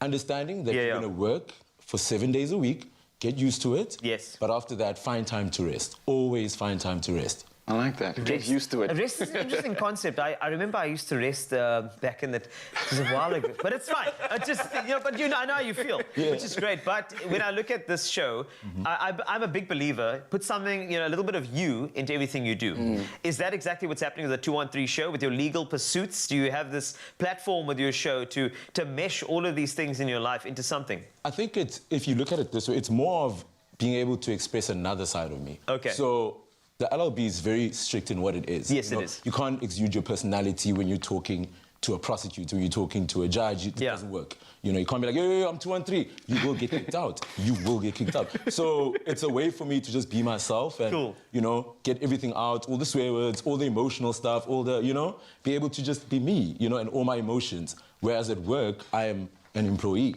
who is actually working, making sure everything's spot on to the T and is clean. That's sort of the difference. That's a good balance, Good a spice, sweet. You got all of the flavors going on there as well, especially the spice with the swearing. But we won't go into that now because we can't. So look, man, we're talking about you being in the suit of the lawman and then the suit when it comes to the 213. So let's talk about the 213 because I'd imagine that's where you get to be you. And with that comes the variety of what makes you and things that you're doing in your life. But what exactly is it that you're talking about? What topics are you conversing with in the show? That's actually the best part because how the show even started was just me thinking, look, there's a lot of topics that I feel like as the younger people, I guess, in South Africa, we don't really get a direct avenue where you want to feel something. Let's say you're going through a lot, because it came through at the time of when it was deep lockdown, you know, and I realized a lot of people were going through anxiety, depression, you know, emotional work, and I just felt like not enough people were talking about it, you know, because social media is such a dark space now that it's very hard to, you know, just express yourself. So I wanted to create a show where I give you all of these different topics and you can listen to me relate to you, you know, and that was the whole idea, is that you feel like you're talking to a friend of yours, you know, and I'm telling you that I can relate, and I do the research, I read up on all the things that you're feeling, but I explain it to you as if we're friends talking together. So it's all those different topics, you know, relationships, how you feel, work, juggling money, juggling family, you know, black tax, all of those different things are all discussed in an open manner. And it is actually quite important to have that conversational manner, because you're right. People don't respond to these just sort of large words and that sort of thing. People respond to people like you. Exactly. Where we can have a good conversation and just like flow with it, which is so important. Though. I just want you to get me, man. Exactly. I want you to feel like you know me. So let's just say if anybody has not heard your podcast, beyond everything that you've just colored in for us, you know, what can we expect? Do we come through with an open mind, ready to converse with somebody who is going to give us the layman's terms of some complex matters, in the same way give us company that we need? Yeah, it's actually spot on, because you're basically talking to someone who is, and that's why I say it's nice, because I've got the experience of being employed. I've got the experience of, you know, going through high school, going through varsity, but I also have the experience of going through entertainment, you know, social media, podcasting, influencing. So it's basically you find what suits you. You know, so if you're someone who's employed, there will be episodes that you feel like, damn, he's talking to me. Yes. Whereas there's times where, because you're trying to be a YouTuber or startup, whatever business person, you'll feel like that relates to me. So come in with an open mind and you'll enjoy it. Well, I feel like Tumi really gets us, so he's not going anywhere. We're going to stick around and chat more about the 213 show and what makes this man tick. So don't go anywhere. Well, listen, Michaela is back in the kitchen. It's time for her to make a 4-ingredient, decadent chocolate cake just for you.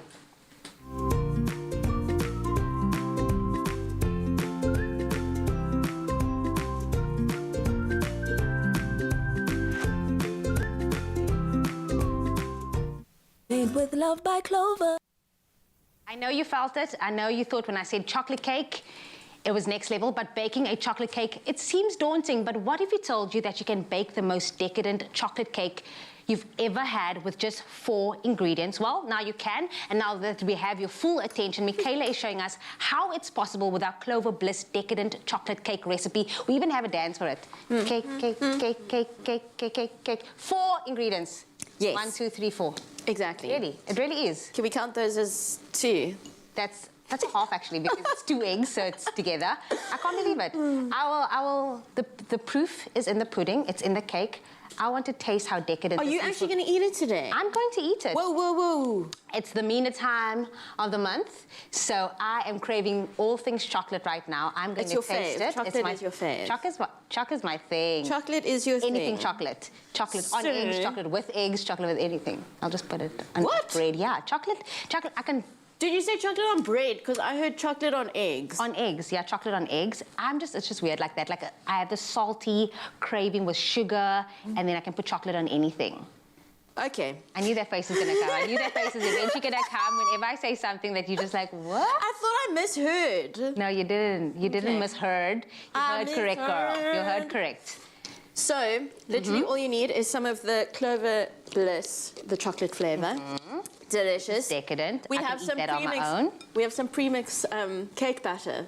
Yeah. So you can use any which one you'd like. You just throw that in there. We have 2 eggs. So you just mix them in with your bliss. Then that will obviously be your binding agent. The eggs will obviously be your binding agent. Look at that, I cracked the eggs without making any messes today. Look at you, you're leveling up. I'm so proud of you. From where you started making a mess in our kitchen, and now here you are. No, it's just with you. When I'm with Carl, I make like a hell of a mess. Thank you. So do I bring out the clean side in you? You do. You also bring out like the more sophisticated side of me. Thanks. Thanks so much. And Carl doesn't do that? No. No, I don't know what he brings out in me. The who side in you? The mother side. The mother side in you. So the mother side in you is not sophisticated. I'm worried about your kids, your future kids. Who says I'm having kids one day? Oh, that is true. That is a truth. Just because you're a mother, Jamie. This girl. Okay, so we obviously have our ingredients going into our eggs and into now you just fold in your pre-mix batter. Now you see, if you had kids right now, you would be able to get the kids to do that for you while you sit back and just relax and make them work. You see? I'm advocating for you to have kids. Because imagine small little Michaela's in the kitchen just like, hey, Mommy, can we do this? It'll be so cute. What do you think they'll be mixed with, though? Do you think it's going to be like pure Asian or like a Michaela and a Jamie? Oh my that gosh. would be cute. Whatever it's mixed with, even if it was like just a piece of you, would be the cutest little human ever, just like in a pocket size. Nice. Are you going to carry it around with you? Yeah, for sure. I thought you asked if I was going to carry it. This is the most random conversation I thought we've you had asked if I was going to carry it. I was like, there's no way, girl. You're going to carry that baby on your own. You are on your own. I don't know if my body will allow for a good baby. Let's get back to the recipe. So we have the chocolate chips going in there as well. That's going to obviously add as nice little pockets. So once it's baked, it will just burst with chocolate inside. And when it sets, they'll add a little bit of crunch. Because you know chocolate, once it sets in a cake, it gets a bit hard.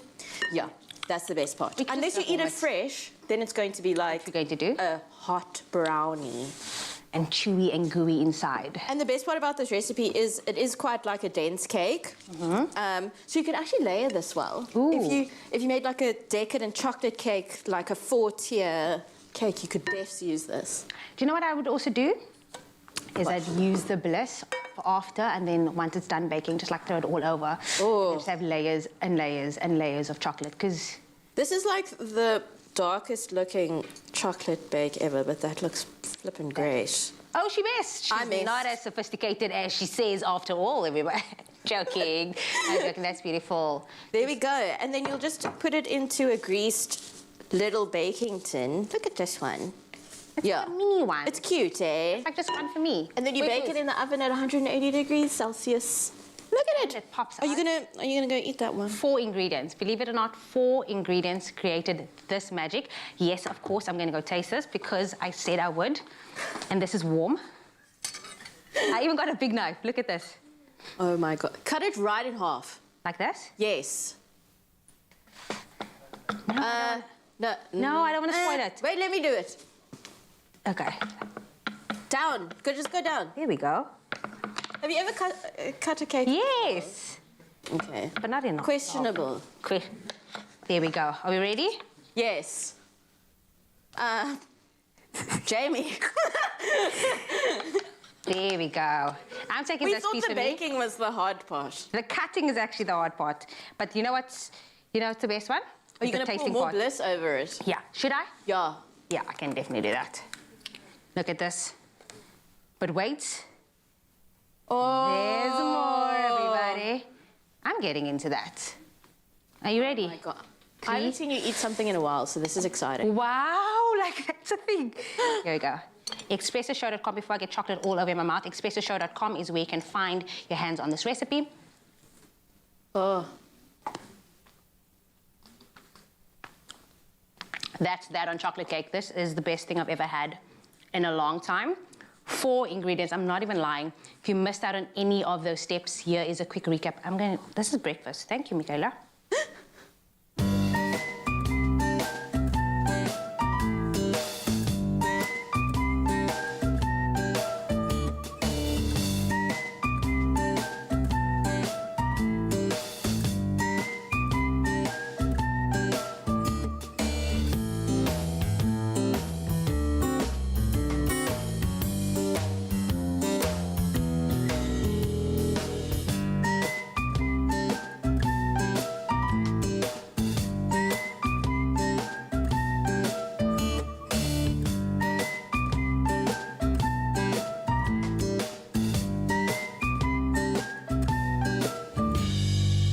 Made with love by Clover.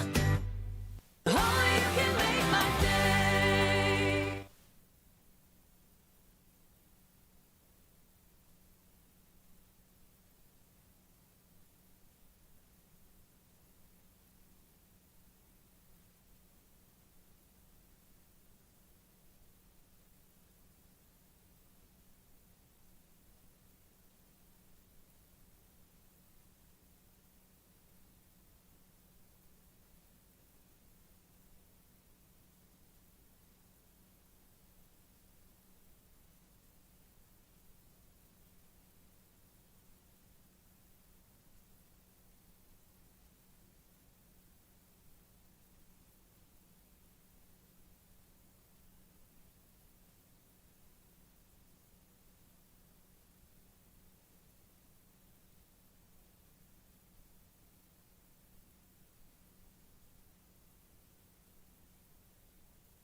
simple as CBD should be. It's my feel-good breakfast show. Yes, you're still live here with your Feel Good Breakfast Show. And I'm feeling a little bit nostalgic this morning. And I'll tell you why, you know. We miss hearing the hearty laughter caused by watching our favorite comedians on stage. I mean, I miss passionately cheering for our beloved sports stars in huge stadiums. Oh, man. I mean, we miss being gripped by our favorite actors in blockbuster films at the cinema. But the closer we all get to being vaccinated, the closer we are to this becoming reality again. It's a line in the sand. Just look at what's happening in countries that have taken it on board. Now they've got football fans back in the stadium. That's all I'm dreaming about. We've heard the likes of Riyad Musa, Tudani Tlatswayo, Faf de Klerk, and of course the gorgeous Pearl Tusi have now joined forces to dispel misconceptions around the COVID-19 vaccine and encourage everyone to get vaccinated as part of the Viral Facts #BeASaver campaign. We love the sound of that, and we love the face of this girl. Pearl is on video right now to share a little bit more about it and for a catch-up. Just look at that face. My goodness. I think you know that you have been one of my favorites forever and ever and a day. And of course, we've got a fangirl here. We love you, man. So first of all, I've got to ask you, how are you during these crazy times? Wow, it's been a roller coaster for me, hey? For me, my children, my pets, I think I was just happy to have everyone home for a change. But it's been a roller coaster financially, psychologically, physically. So this journey's been very difficult, that I must say. But I found the silver lining, and I'm appreciating all the good that's coming with it, because I've just realized, you know, tough situations don't last, tough people do. 100%. And I've decided to... Yeah, and you continue to slay, you continue to just show up. Let's talk about the vaccine, girl. It is out there, it is here. There's an amount of vaccine hesitancy as the rollout continues to gain momentum in South Africa. What do you think has contributed to this? I think everything that has had anything to do with this virus has heavily been surrounded and inflicted and injected with pain and fear. Yeah. And whenever there's a lot of fear and pain for people, it becomes even a bigger problem than the pandemic, because now to find solutions, everything that comes up causes fear, and people, then there's propaganda that's good, there's propaganda that's bad or confusing. So I think a lot of the fear and confusion that's been caused by the virus itself, it's human nature for when something is new for people to be afraid and hesitant and doubtful. And I've been there where I was just taking in the wrong information. And it's not like I wanted to support a specific type of thing, but I just was consuming so much information that I lost the sense of discernment because I was consumed with fear. Then sat down at some stage once my aunt got herself vaccinated, and I was so relieved when she got vaccinated. And I thought, why am I scared then? You know, don't I want to protect her and people around me and this country and my community? So I should probably get vaccinated as well. But at the time, I wasn't, our age group wasn't allowed in yet. So as soon as that happened, I immediately registered and went over and got vaccinated. Okay, so now that we've established that, yes, you're younger than me, thanks for rubbing that in. Now, I know exactly how you felt, because I felt the same. As soon as my mom had been vaccinated, I just breathed a sigh of relief. And it's part of a bigger picture. It's part about, I think, of thinking about everyone else as well. But you're so right. We've been bombarded with this kind of negative misinformation, and I love a good conspiracy theory, and man, there have been many. But let's look at the dark half of that equation. Why can't we afford vaccine hesitancy, especially in those most vulnerable communities, do you think? Wow, because this virus is moving faster than us, and if we don't catch up and find a way to deal with it efficiently and effectively, which is, for me, what I learned. Because I just thought, oh, if I just wait long enough and see how everybody else reacts to it, or, you know, I made up every excuse to avoid the conversation of me getting the vaccine particularly, just because of all the conspiracy theories you've mentioned. But we can't afford it, because there are people out there who can't afford healthcare like maybe you and I can if they were to get in trouble. We saw what happened to the hospital beds and the availability issue that we had there, it was very problematic. People are dying and the virus is mutating, and it's not waiting for us to figure out what must happen next. And every time we miss an opportunity to catch up with it and get ahead of the virus itself, it doubles up on us, you know what I mean? And we're always starting on a back foot because no one really expected this to affect the whole planet the way that it has. So we cannot afford it because people are dying, people are suffering, the economy is suffering. We are in a recession. Africa is in its worst recession in 25 years.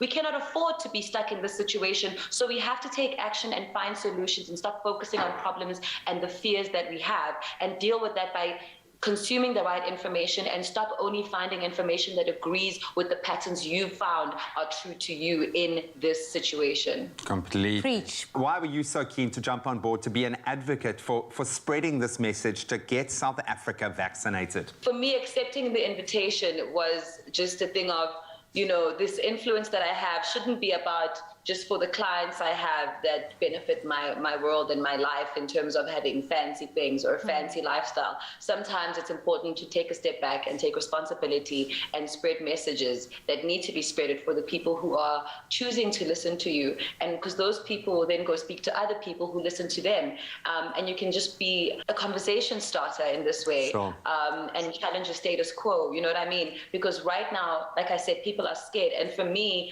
why I think I'm in a good position to do this is because I've been on both sides of this coin. I have been scared. I have been doubtful. I have sometimes been spreading stories that I did not verify, you know, properly just because I was so scared. And yes, it's okay to be scared, but it's not okay to stay in that place. And it's not okay to spread fear, to support your reticence or reluctance with a particular situation, and in this situation, the vaccine. There are many people out there who can help, and I'm so grateful to have this opportunity, and that it came at the time when I was also ready for it, because there was a time when I wasn't ready for it, and I'm happy to always be honest and tell the truth to people, because I don't want it to look like, oh, but Paul said to me the other day, no, I was very doubtful, I was very scared, you know, and I'm not going to repeat the things that people were saying, because it's not right to repeat things that you cannot verify.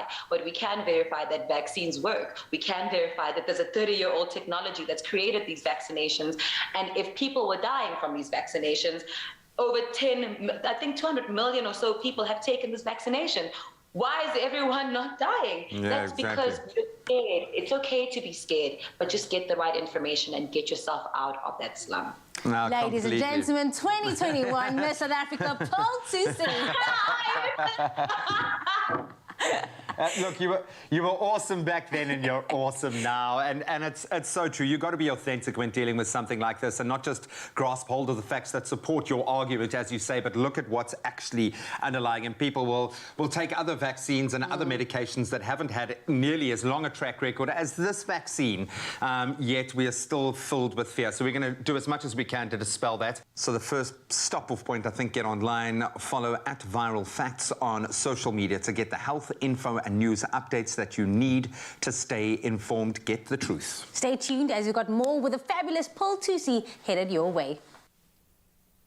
You know that Paul Tusi is coming back onto the show in the next couple of minutes, and I'm quite excited about it. Yeah. I think there was a fantastic conversation, so pertinent, so make sure you're around for that. But we are back on the couch with a very special podcaster, content creator, LLB graduate, Tumi Ntlokwana, who's making his voice heard across the internet airwaves with this podcast called, don't call it the 213 show, not the 213 show, it's the 213 show. Remember the name, let it echo in your head, and live rent-free up there. It's important. All right, so let's go, because we chatted about so many cool things in the beginning, and I love your style. I love the culture that you've developed in terms of, it's kind of like having a proper conversation, speaking to somebody instead of speaking at them.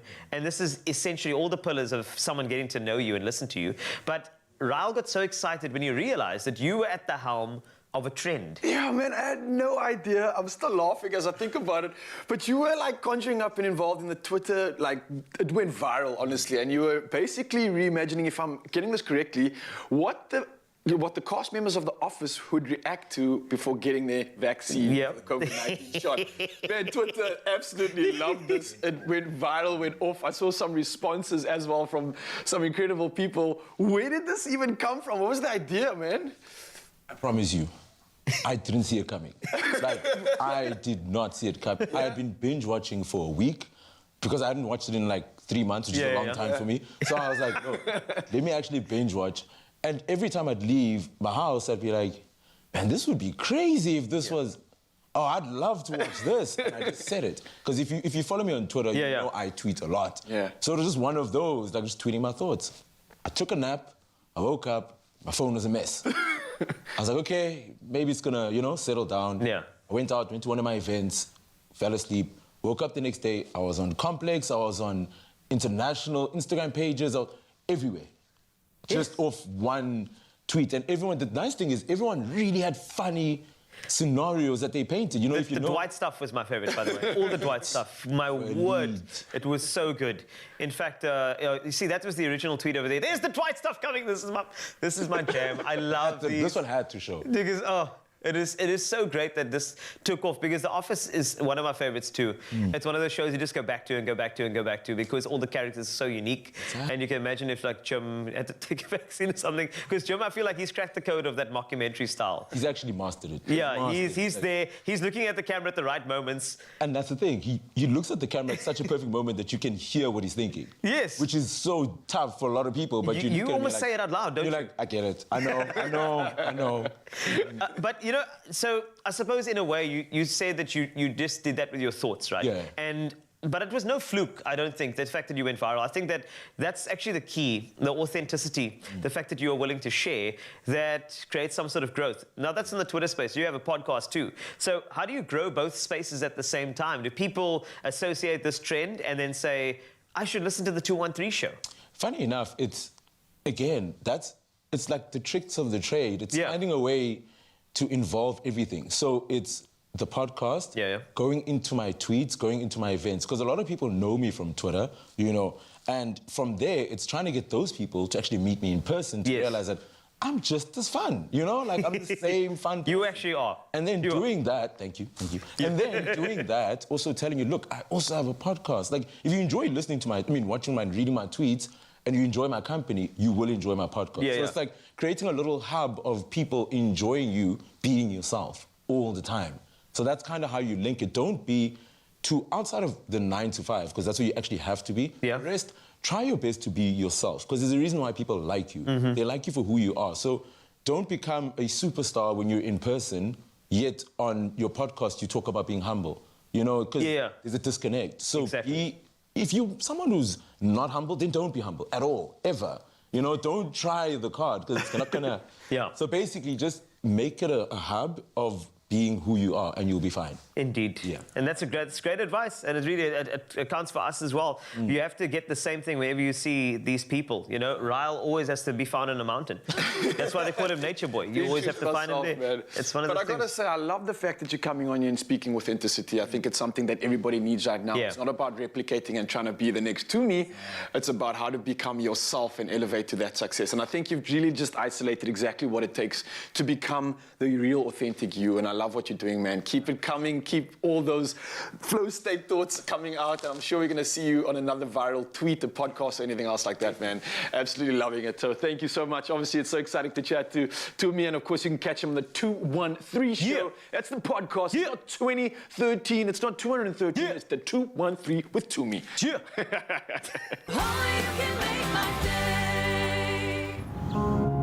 Nourish your skin with Ingram's Tissue Oil and Rich Body Care range for 48-hour rich moisture.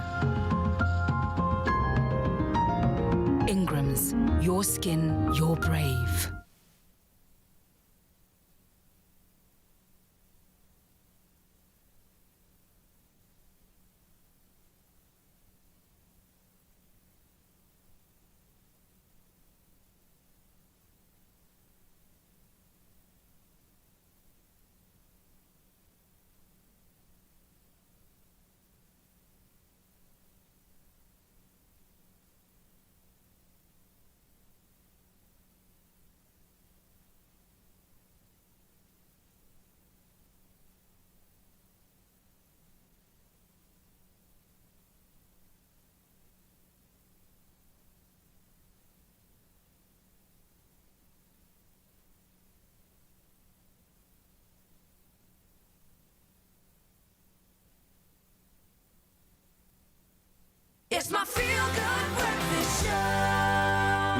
back with the beloved and bodacious international South African actress Pearl Thusi, who has crept her way into South African hearts with her outspoken and fearless take on life. She is awesome, and she was last on our set just a few weeks before South Africa went into COVID-19 lockdown. So we want to find out how life has been treating her since. We know that no one has been unaffected, and in her industry, she certainly has been hard hit, and we love the fact that she is behind getting vaccinated. So that's a massive kudos. But Pearl, welcome back. We just want to make sure that you are doing okay during these times, and I'm going to kick it off because I think one of your greatest joys, obviously your gorgeous daughters. What are some of the ways you and your daughters have been connecting with each other and getting through this lockdown period? Wow, lots of TV, we read together, we work together, so we all share an office, and everyone has their own activity to do. And, you know, children, not to be calling children monkeys, but like monkey see, monkey do,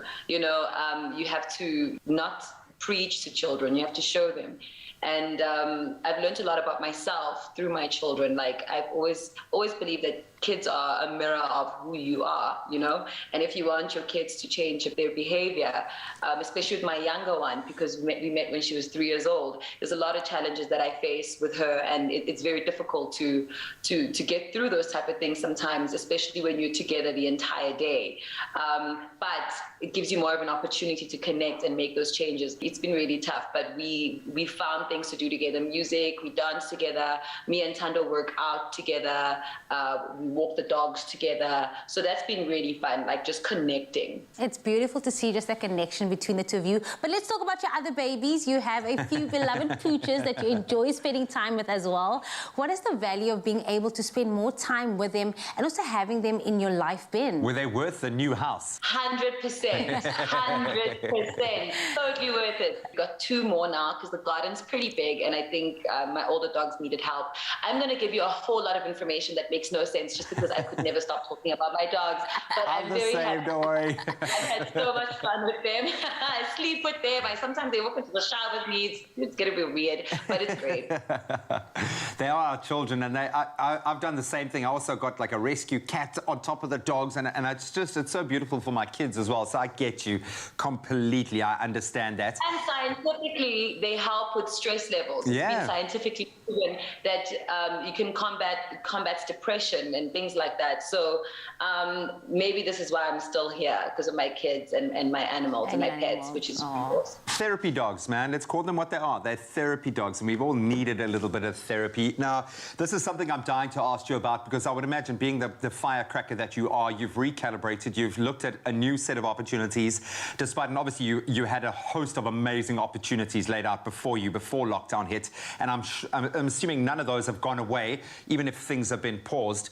What are you going to be doing next? Give us a sneak peek into what is the next project that's got you excited. What can we expect in the future for Pearl Thusi? Oh my God, look, man, the game is to be sold, not told. That's my mantra. Right now, I'm saying, guys, hashtag be a saver, get vaccinated, protect yourself and the people you love around you. We're doing this not just for ourselves. As we mentioned earlier, Graham, like when someone that we love got vaccinated, that sense of relief made you realize that, hey, maybe this is the right thing to do to protect this person further that I love so much. So, I mean, other than that, there are a lot of projects I'm looking into. A lot of them haven't been finalized. And I mean, I want to be honest and say, like, when Queen Sona got cancelled, I don't think I had enough time to process that, because my father passed away earlier in the year. Later on in the year, the show gets cancelled because of COVID and the issues surrounding that and how we're planning to do the show.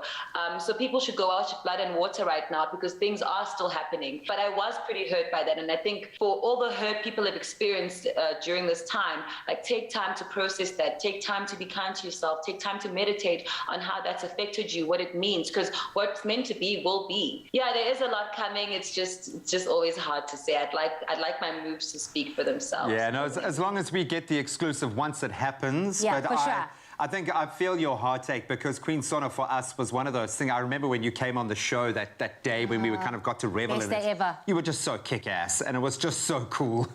So I feel you, man. I've also lost a couple of big things like that, so I get where you're coming from, man. I could listen to you for the entire day, just as pearls of wisdom, but we're also at the end of Women's Month. What message of solidarity would you like to send out to your fellow sisters so they can always carry the empowerment of this month with them? Sisters, I wasn't expecting this question, so I'm excited to answer it. But we're not the problem. As women, we are not the problem. I believe there should be a men's month, maybe a men's year, just to focus on healing, because we are the ones we are the victims, we are afflicted upon. We are not the problem. And for women to ever consider the idea that they might be the problem, I don't know why so much of the time victims are the ones who are highlighted, because people say, oh, such and so was raped. They will never say such and such is a rapist. You know what I mean? We don't focus on the person who's violated the other. And why are people so damaged and triggered and hurt and traumatized, so much so that they can easily hurt other people? We need to heal the men of this country. And when I say we, I mean as a collective. I'm not saying that's a woman's job to do. But I really think that women now look in the mirror and see themselves as damaged or problematic. No, only hurt people hurt people. And the person who hurts you definitely needs more healing. Maybe not than you do, but definitely needs the type of healing to create a situation where they stop afflicting themselves on women. Stay strong, cry, find joy for yourself. Be the multifaceted beauty goddess that you are. You are love, you are joy, you bring life to this planet, you are magic. Live that, believe that, and never let that go. Pearl Ducey, we love you, girl. Thank you so much for connecting with us this morning. Same. I miss you guys so much, but thank you so much for having me. Hopefully we'll see you very soon. Oh man, we are always fired up by the indomitable energy, the spirit of Pearl Ducey, and we can't wait to see who and what she is going to dominate next, because it is coming.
It's my feel-good breakfast show. Now, I can speak from experience many times over. Owning a pet is the best feeling in the world. Coming home, or maybe even just waking up and having that friendly, furry, purring face greet you is priceless. And the bond and love that you share is something that will last a lifetime. Now, perhaps you've never owned a pet before, but really want to. Well, today we are joined by Dr. Michelle Enslin, the resident vet for Boehringer Ingelheim, to tell us everything we need to know about owning a cat for the very first time. Doc, first of all, how are you? Great to be connecting with you. I'm great, Graham. Thank you so much for having me here again. I'm so excited to be on the show. Especially broaching something that could be the best thing that ever happens to anyone. I love that I've got both dogs and cats, and recently got a new kitten from a shelter, and she has transformed our lives. She is amazing. But let's start at the very beginning. Bringing a new kitten home. I was informed and advised that you need to keep the cat in one room when you introduce them to a new home. Is this true? And if so, how do you recommend we approach this? Cats are not the same as dogs at all. They're a completely different species. And when you have a dog and you just bring them home and you put them down and let them just sort of run around your house, that is not the case with cats. Cats as a species are much more sensitive to their environment. They're very particular to their surroundings and to the area that they deem home. So when you do bring home a kitten, the recommendation is just in the carrier, put them in the center of the room, close the door, sit away from the cat in the corner, and open the carrier door and allow the kitty to actually explore on his or her own terms and come out whenever they are ready and have a sniff around and keep them in there for a few days. So just make sure that all the windows are closed, that the door is closed, that it's only one entrance, one exit. And then, of course, just make sure that there's always fresh water, food, and a clean litter tray as well. And then after a few days, then you can start to let them slowly, under controlled circumstances, explore the rest of your home. If you don't do that, there is this big, opportunity for the cat, if he or she feels scared, that they can just jump out of the window and run away. They won't just come to you. So, Doc, do kittens need their own bed, or is it okay for them to sleep with us in the bed? What do you recommend? So this is very much individual preference, I must say. Some people really love having cats in the bed with them, but you need to be cognizant of the fact that cats shed and they molt. So you will have cat fur all over your duvet, on your pajamas, and if that's something that doesn't bother you, then absolutely keep them on the bed. And then if not, then you can keep them outside of the room and they can have their own bed or their own igloo. That's absolutely fine. You say that like we have a choice when it comes to cats. The cats will decide where it wants to sleep, and he will make that choice. Inevitably, he'll do what he wants. Exactly. In terms of health, which is vital, once we've got our new kitten or perhaps even an older adopted rescue cat, when should we visit the vet? Is it something that should be done literally on the way home? I would recommend yes.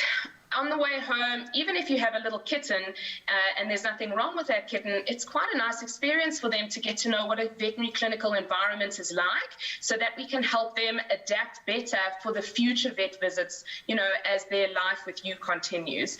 And also, if you adopt an older shelter cat and you're unsure of their medical history, then a stopover at the vet is very important for him or her to check the cat out, do a clinical exam, and see if there's anything else that needs to be done, vaccinations, deworming, all of that. Yeah, what I love, I adopted my little honey from dog, and they went through that process with me. So you are really well set. By the time that kitten comes home with you, you know that all the vaccinations have been done. She's been chipped. Everything that needs to happen is in place. What other medications and health protocols do we need to keep up? Well, first and foremost, tick, flea, and deworming are very, very important. And this is actually why broadline spot-on for cats is so great, because it's one treatment that you put on. It's a spot-on on the back of the neck, and you give it monthly, and that covers for all your ticks, your fleas, your worms, and your mites. And along with that, vaccination is obviously very important. Remember, Graham, that we live in a rabies endemic country, and this is something that we have to be really, really careful with. So yearly vaccination is imperative over and above your monthly tick, flea, deworming control. Okay, have a schedule and stick to that. Let's talk about diet. What do we need to know about feeding our cats? How often do we have to feed them as well? What dietary considerations need to come into effect? Well, what's really great these days is that diet for animals has become highly scientific. Yeah. These days, diets have been formulated to meet the individual requirements of animals according to their life stages, especially as their lifestyles, whether they're indoor or outdoor, as well as cater to certain individual sensitivities that those animals may have.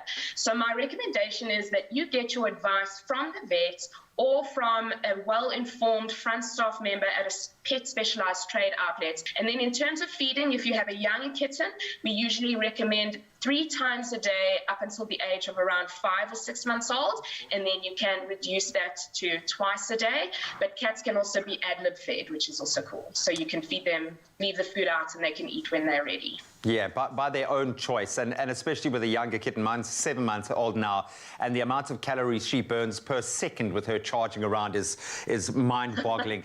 So lastly, from one cat lover to another cat lover, I know you have a very soft spot for them. What words of wisdom do you have for new cat owners? How can we understand our beautiful pets a little bit more so we can make them feel comfortable in their new home? The most important thing to remember is that cats are so independent and they choose when they want to engage with you and interact with you. And once you come to both accept and respect that part of owning a cat becomes a really unique experience. It's different with a dog, when they sort of come up to you and they love you no matter what. Cats make that choice and it's on their terms. Oh, it makes it so much more rewarding when they choose to come and show you some love. But the bottom line is there can be a lot of love there, and it's a very different kind of bond and something that I wanted for my children especially. And I'm so glad that I've reintroduced cats into my life, and I've got this beautiful dynamic of dog and cat in my living space. But Doctor, thank you so much. Some sage words of wisdom there, and I love the fact that you love what you do so much. We certainly get infected by that, so thank you so much for spreading some of that love today. Absolute pleasure, Graham. Thanks again for having me. Cats are, yes, mysterious and sometimes confounding, but they are wonderful companions and can bring so much love and companionship into your life. So give them plenty of love back and make sure that they are happy and, most importantly, healthy at all times. And one way to do that is to keep them medically protected against parasites every month with Broadline Broad Spectrum Protection Solution for Cats. It's a one-stop shop. You can shop it online, in fact, at petheaven.co.za and get some great advice there as well. And if you have any cute photos of your cats and you, please share them. You know we want to see them. Well, the time is 8 o'clock now. Time to have a final look at those news headlines. Starting with your national news, the Gauteng Department of Roads and Transport has launched a new web-based license renewal booking system. The department said that the system would address backlogs and allow cardholders to request a slot at their convenience. Gauteng Transport MEC Jacob Mamabolo said applicants would be allocated slots within 30 days upon receipt of the full information that is required by the department. Drivers whose license cards had expired during the COVID-19 lockdown period or earlier would be prioritized first. The Department of International Relations and Cooperation, or DIRCO, says that South Africa will not be accepting Afghan refugees. Now, this comes after a request was made to the country to consider receiving a number of Afghanistan refugees who have sought refuge in Pakistan. The request was that they be accommodated in South Africa en route to their final destinations. DIRCO said the country was in no position to accept them as it was already home to a substantial number of refugees. On the international front, Nigerian President Muhammadu Buhari has sacked 2 of his ministers in a rare cabinet reshuffle. They are the Minister of Agriculture and Rural Development, Mohammed Sabo Nanono, and Sel Mammon of the Ministry of Power. It's not clear why they've been removed, but a statement from the presidency said Buhari took the decision after, and I quote, independent and critical self-review of government programs and policies. Boosting agriculture and the economy have been among Buhari's priorities. And then, despite weekly protests, France's so-called COVID health pass has helped turn the country, once a vaccine laggard, into a leader. Moreover, it now has the support of most people ahead of presidential polls next year. 7 weeks after it was announced by President Emmanuel Macron, people have become used to being asked to show their credentials as they enter restaurants, bars, gyms, or even museums. It has given France's efforts to inoculate its population a sustained boost, with millions rushing to get jabbed in order to avoid regular testing. And then finally, a restaurant makes it a special day for a blind customer. A special chocolate message was recently served up by an amazingly thoughtful restaurant staff in London for a blind customer. Best wishes were spelled out in Braille and there was no advanced planning involved. When the staff of restaurant Luciano by Gino de Campo learned the dinner Natalie Tapa, who is blind, was sharing with Claire Sara was a birthday celebration, they took it upon themselves to create the Braille translation that summed up their best wishes in well-chilled chocolate. Tapar could barely believe her fingertips as she traced over the raised confectionery dots. Her response was, and I quote, "My mind was blank for a second, and then I was like, is this in Braille? I've never had anything happen like this before." They truly went above and beyond. Dinner companion Sarah posted the jubilant footage to TikTok, where it had some 16 million views to date, and we can understand why that. Hopefully that hit the fields. That is a final look at those news headlines. Here is G with a final look at the sports.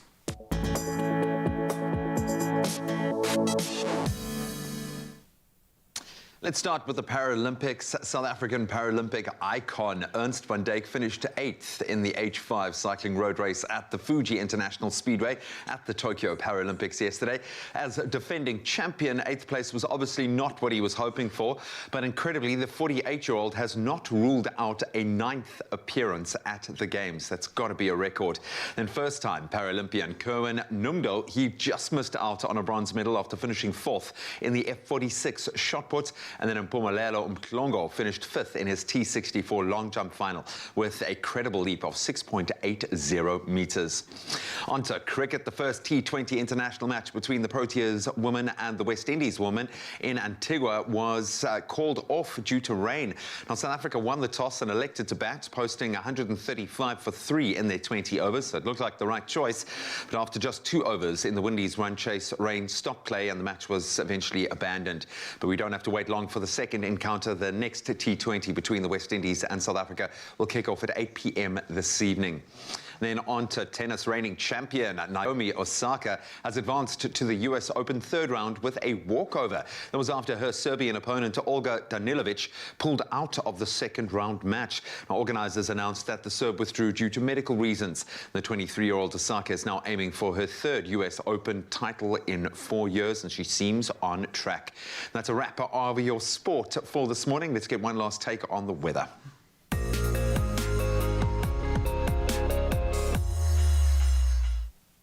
Let's do that. And starting off with some weather news, the South African Cities Network says SA's major cities are ill-prepared to deal with the effect of harsh weather changes. The network says due to urbanization, most poor residents live in poorly located areas and need to be resettled in higher-lying areas. Project manager Litebogo Makele said sustainability and climate change are not taken seriously. A silo approach to planning and underfunding has exacerbated matters. Makele said an integrated approach to the problem of climate change was necessary. Meanwhile, the SA Weather Service predicts that spring in SA will experience above normal rainfall as well as higher temperatures in most parts. And this was also the time when heavy thunderstorms warnings were the most common severe weather alerts. The central and eastern parts of SA are expected to experience mainly heat-induced thunderstorms, so do be careful out there. Now, we can all make a difference together if we reduce our carbon footprint, whether it be recycling or even just reducing your water and electricity usage by a small amount. Every single bit counts. Believe that.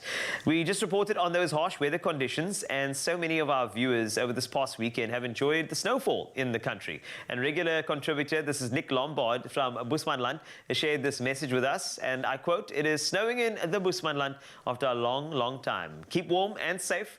Thank you so much, Nick, for sending that through to us. It looks so great, and do stay safe as well. Another friend of the show, Nancy Govender, captured this snow-covered area in Ikopo, and then kicking our 7 a.m. report off, Louise G. Chury from Alberton, who captured this stunning photo of the sun casting its rays across the sky. That was submitted. It was beautiful. And last but not least, Samuel B. Jacobs II from Beaufort West shared this breathtaking skyline with us, filled with hues of oranges and yellows as the day changes from dark to light.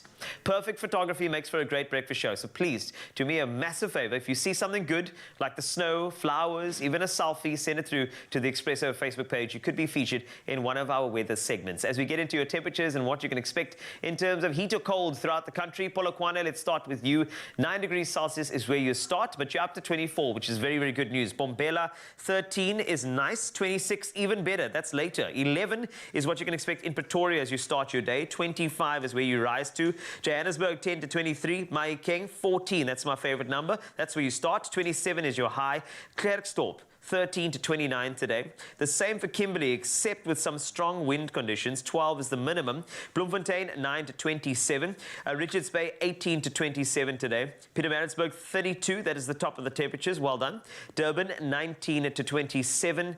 You got some clouds in Mthatha, but it still looks good. 29 the maximum from a minimum of 10. East London, 14 to 22. Cradock, you can expect 10 this morning, but you rise up to 30. Gqeberha, 12 to 20. George, 10 to 19 today.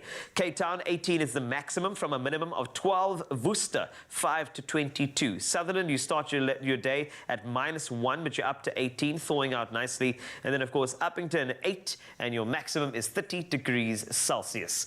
Thanks a lot for all the pictures. Always love those. That's a wrap on those temperatures. Have yourself a beautiful day, and thank you so much for starting with us on your Feel Good Breakfast Show. Let's give you a speedy response to how much we love you. Yeah, let's get Speedy and fire the studio up. Now, musician Speedy is still here in the building ahead of the launch of his long-awaited and highly anticipated new album. It's called The Gift. Now, it's dropping tomorrow, and you're definitely going to find out more about it. But ahead of this morning, we thought we wouldn't be complete without exclusively hearing Speedy perform some of the tracks. So this morning, he's bringing us another one. It's called Ang Pelelanga. And of course, my man, the stage is yours. Take it away. We're going to slow it down a little bit. So if you find somebody you love, make sure you hold on to them.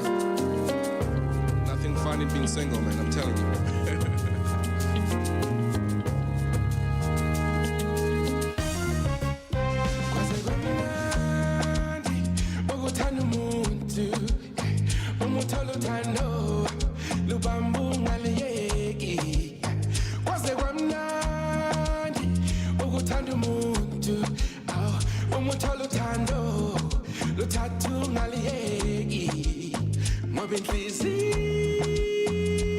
You're my love.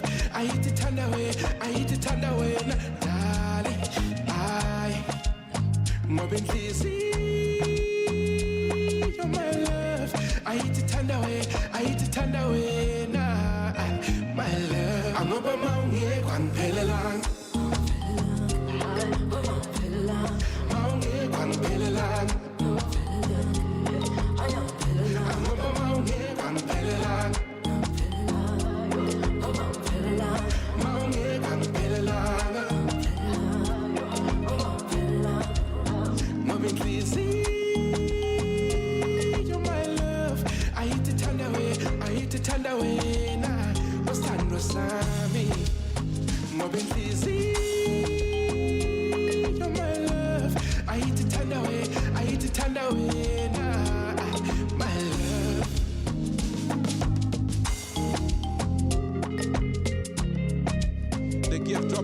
Make sure you get that.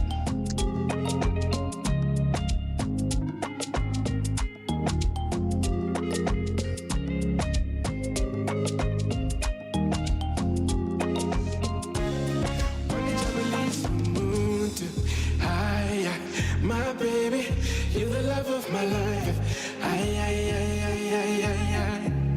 Wangithokozisa umuntu. My baby, akekho omunye ofana nawe. Ngoba inhliziyo, you're my love. I hate to turn away, I hate to turn away, darling. Ngoba inhliziyo, you're my love. I hate to turn away, I hate to turn away, my love. I'm up among here, kwangiphelelanga.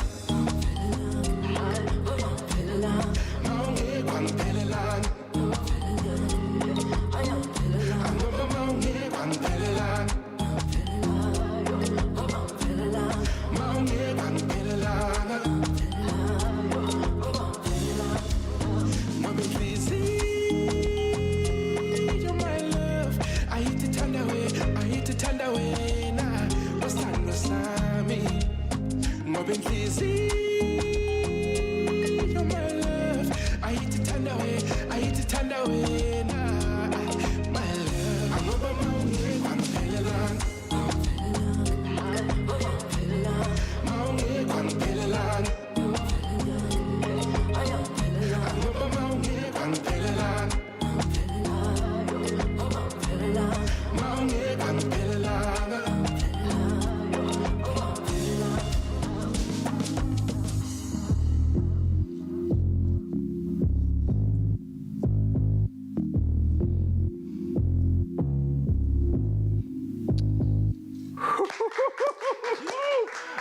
Lang, of course, man. This show would not be complete without you, Speedy, of course. And don't worry, we got one more track coming through, and it's a hit of that album that's dropping tomorrow, and you don't want to miss it. We'll see you in a bit.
The rich taste that says you've arrived.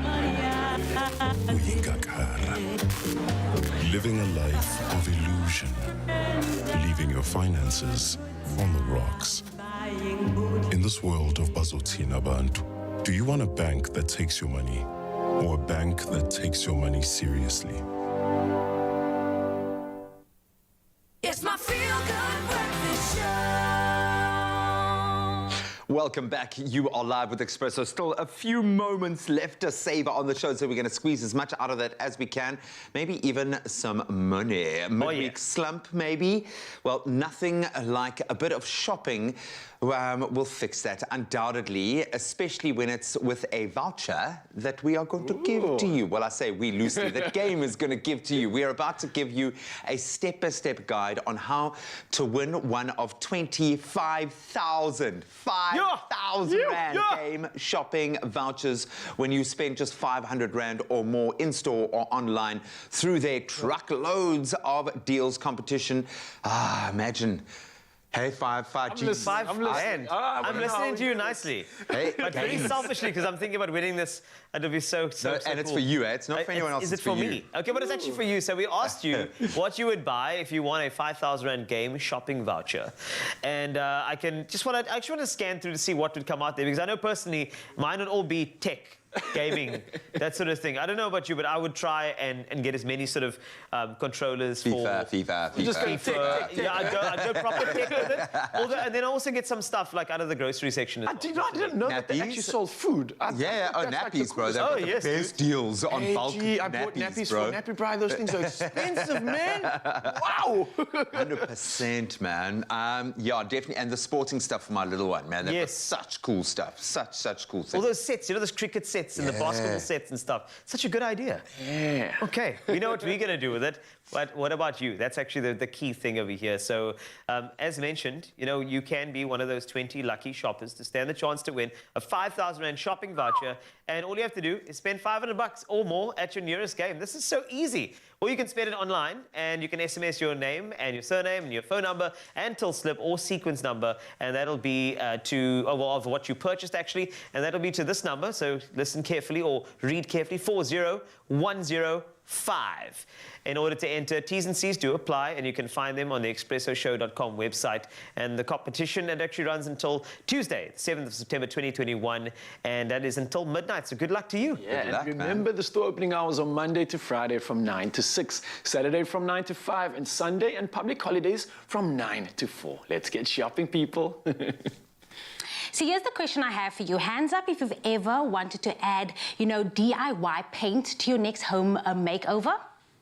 I'll wait. Yeah, I'll wait. Well, listen, I do have some crafty tips up my sleeves, and here's how you can add texture to your next DIY, all using Plascon paint. Take a look at this.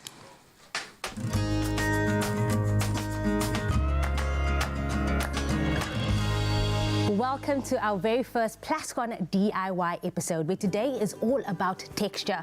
Now, whether you are building a brand new home or just doing some remodeling in the house, you can create a range of texture on your walls while still creating the look and the finish that you want. Let's start with the first technique. It's called the brushed texture.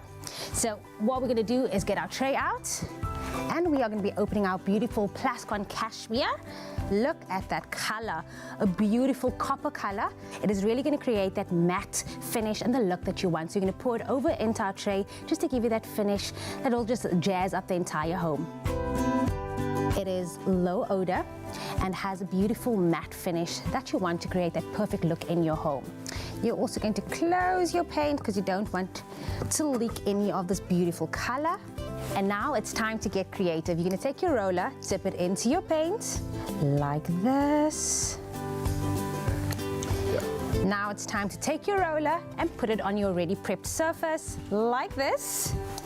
And let's get creative. Look at that color. I'm having too much fun with this.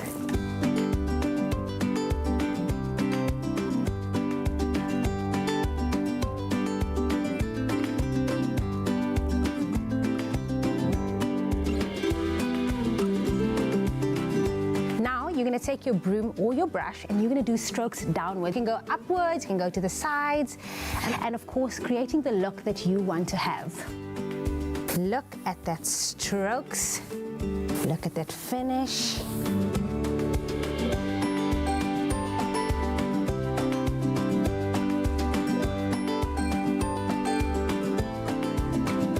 Look at how beautiful that is. That was the brush texture. Now it's time for technique number 2.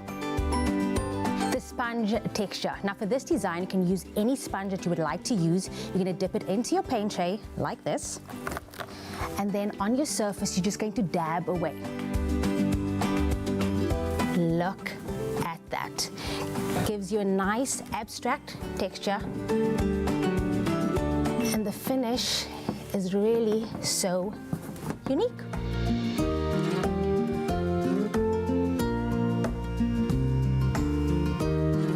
So if you didn't want to cover the entire space, you can use a hard sponge, and this is the effect that you will get. However, if you wanted to use the entire space, you can use a soft sponge, and this is what you will get.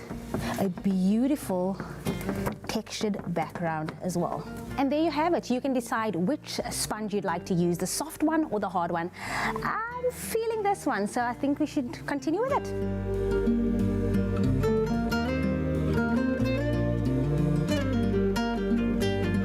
Now for our final technique, the paper technique. You can use any old newspaper or tin foil, dip it into your paint tray, and then what you're going to do is on your already painted surface, you're just going to apply pressure to the surface, pull it back, and it gives you this nice little peaks, which creates a really rustic feature.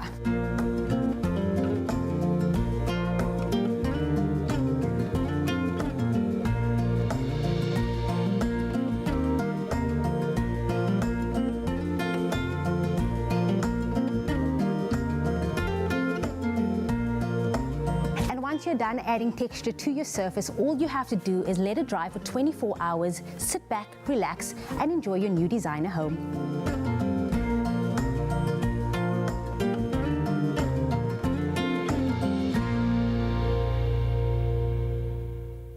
Well, there you have it. That is how you add texture to your home using Plascon paint.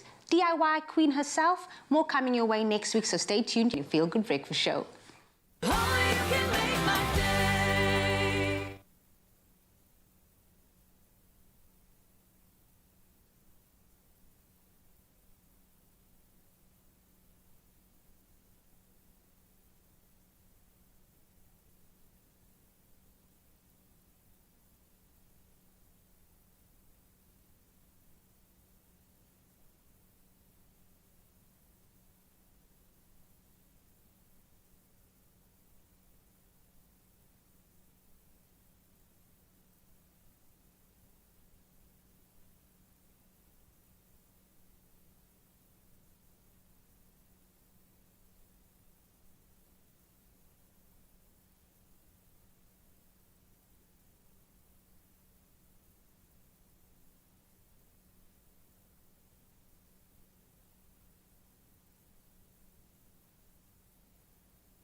Universe Direct sources and sells quality refurbished PCs, laptops, servers, switches, tablets, and cell phones. Universe Direct is South Africa's largest distributor of refurbished IT equipment, offering an ongoing guarantee of equipment, on-site and remote service. From our factory to your door, anywhere in the universe, direct.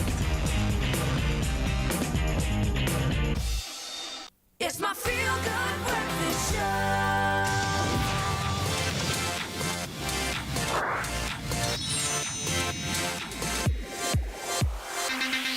Yep, time to take a techie turn. We're going to continue to delve into the wonders of modern technology and what goes into the makings of some amazing phones with Grant. But of course, running throughout the show, we've had one common thread. We put it to you guys earlier this morning.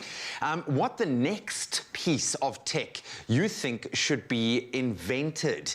And let's see what you guys have been saying. And I'm hoping that we're going to have some crazy answers coming through this morning. But William Jamat saying, I think a mind reader machine. Oh, buddy, I don't know if you want to open that can of worms, but I love that idea. Nicole Leona Cannon saying, one thing I wanted all my life is always, I always lose my phone, so give it a name and call it, and then a light or a sound so I can find it. Yeah, Johnny. Oh, both brilliant ideas. Well, the amazing thing is, of course, manufacturers have been doing amazing things with their phones, including making them waterproof or water resistant, and quite commonplace now, in fact, these days. But how do they manage to achieve this? Why aren't all phones waterproof? And how is it possible now? And I've proven it. I've stuck my phone underwater just to prove it, and it works. So, Mr. Grant Hines, you are demystifying all of these amazing things. You're showing off some pretty cool tech there yourself. Not all of that not all of that is waterproof. Okay, so don't let any of that residual emotion from your proposal weekend carry over and start crying or anything. We're gonna lay it on thick, buddy. Congratulations again. We love you. We love on this show. But right now we are talking about smartphones that are waterproof. So what actually makes a smartphone waterproof? How do they achieve it? Well, there's actually a couple of ways that they do it. Firstly, like in most traditional phones, which you would see like this, is that there is a rubber seal that runs around the inside of the joints. Therefore, obviously that takes up a lot of the space, and then water cannot enter, or at least it's very hard for water to enter.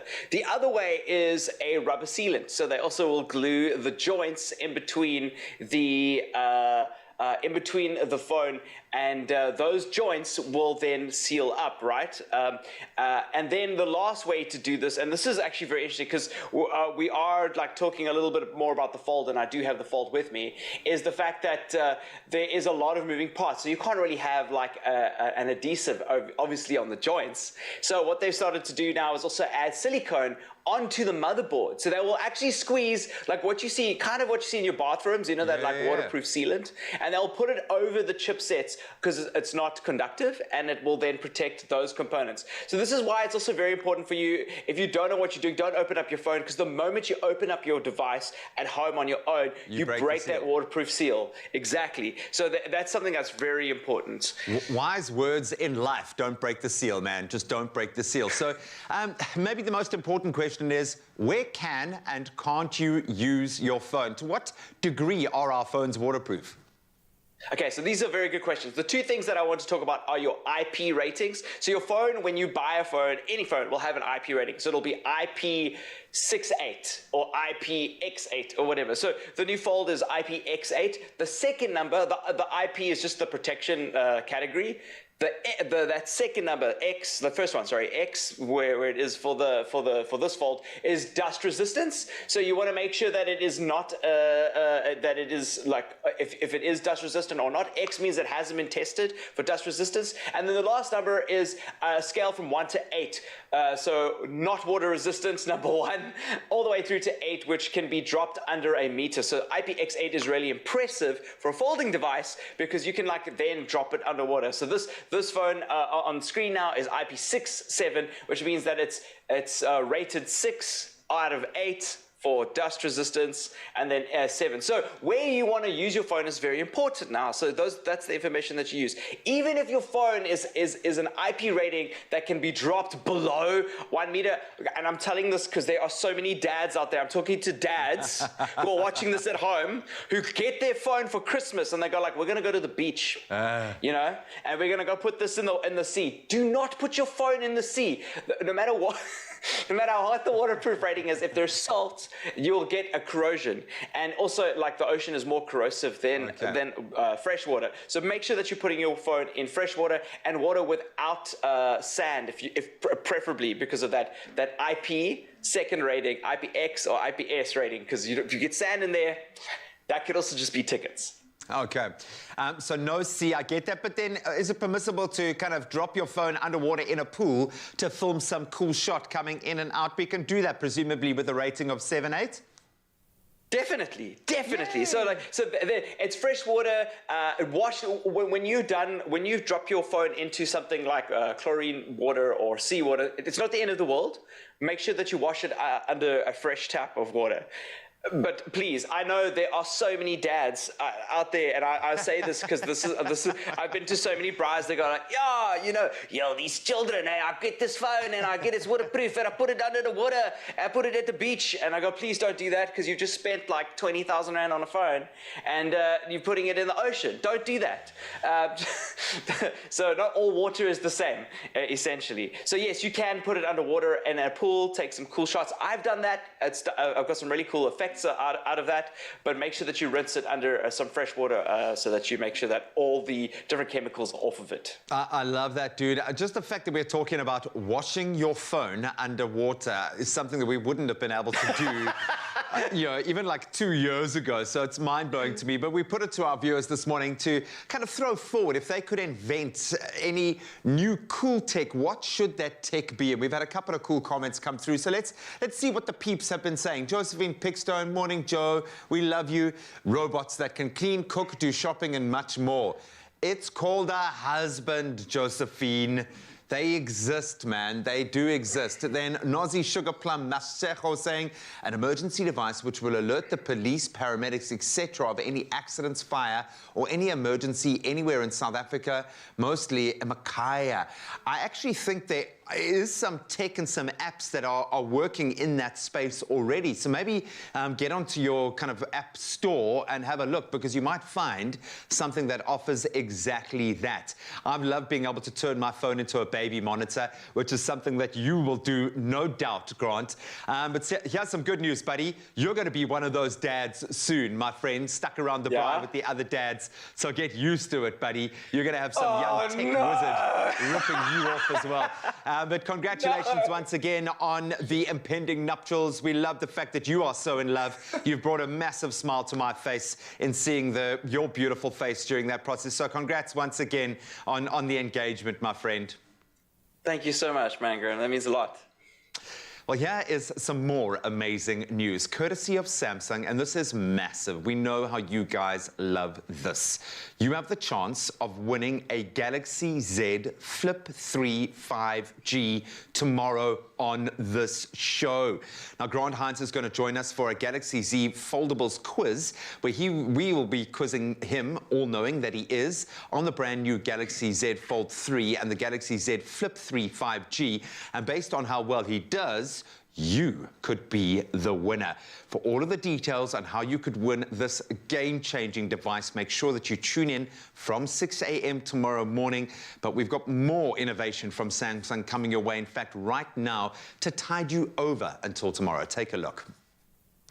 You know, like Grant, I was engaged in that segment. I could feel it. There was something beautiful about it. I really was. Flip, I was. But I hope you will be tomorrow, because that's going to be your chance to win. But for now, we want to look at the world of bespoke. You know that Tabiso is a bespoke person himself, so we actually had to send him somewhere. It was the Samsung Bespoke launch event in Cape Town. It was anticipated by everybody. I wanted to go, but then Tabiso got my invite. Look, let's see if we can add some of our own personal style to the kitchen and beyond with this design lineup of dreams.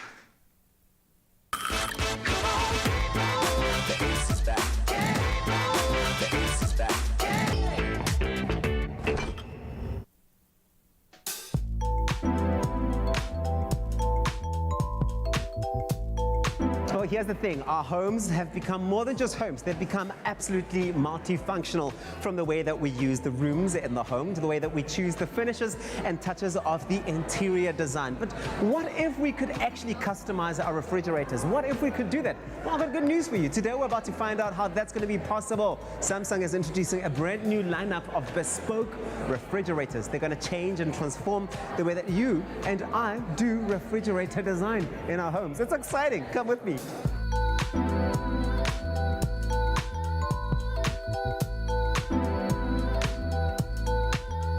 Mark, you must be really excited about today. You've got something really exciting that you're unveiling and revealing to all South African consumers. Samsung's vision for a new kind of home, which is a bespoke home. I don't want to exaggerate the point, but the possibilities are endless. We are looking at a world where customizability and adaptability are increasing in value to our end users, and we want to see a home in the future where your home appliances offer that same value, where they adapt to the way you live, they are customizable to what you want to represent as your expression in your home. Well, you've thought about so many things here. You've considered so much of what the South African consumer is looking for when looking for a refrigerator and when looking to introduce a refrigerator into their space. Why is this so important? We're looking at a fridge that's now going to be able to meet your exact requirements, not just in look, but in practicality and how much space it requires. How is this item going to represent you in the heart of your home? We've got a flex zone, which is a separate fridge part that will allow you to control the temperature specifically in this area. That means you're going to store food longer, more effectively, more healthily. In terms of convenience, we've got a beverage center hidden behind this beautiful glass panel, which now has an autofill pitcher as well as 2 ice makers built into the freezer. Well, this has taken us all to a brand new level, hey? I mean, this is technology that simplifies life, but it's also going to just elevate the way that we customize and personalize our home experiences.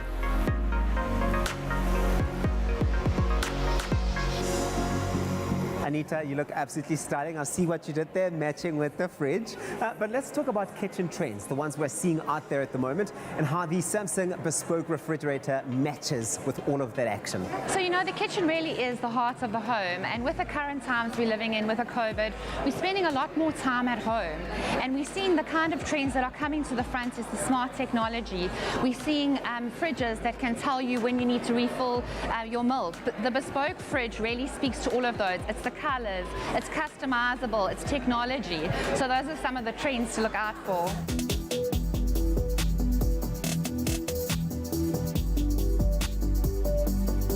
Because you get to interact with all sorts of technology trends, especially when it comes to the home. But as an editor yourself, this refrigerator must mean something in your world. What is all the hype for you? Look, I mean, I think this is amazing because I think when people plan kitchens, they obviously consider color. And it all depends on what kind of look you want. A moody, dark kitchen or a white, sprightly, clean kitchen. And here you can play with different options. So, I mean, you can replace these panels, and as your style develops and maybe as your decor changes, you can just interchange them. So I think this is very exciting. The food management program, which you can customize, is one that most people have been talking about today. Why is that so important to you, and why is it such a game changer in its own way? Look, I think the thing is that all of us have different needs at certain times. From what I understand, you know, you can change the fridge section into a freezer, and you can set the temperature to do different things. So if for some reason you need more refrigeration space, you can turn it around and you can create that space so that you can keep stuff either refrigerated or frozen, which I think is super. You can change this entire fridge from freezer to fridge depending on what your requirement and what your need is on a specific occasion. Maybe you're hosting a party. Maybe you need more space. Maybe you got leftovers.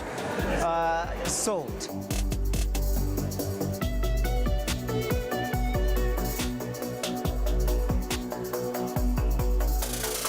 So exciting. The world of bespoke is all about opening up new possibilities. It's all about transforming the way that we do refrigerators, and that way you match your refrigerator with your life, your style, and your needs.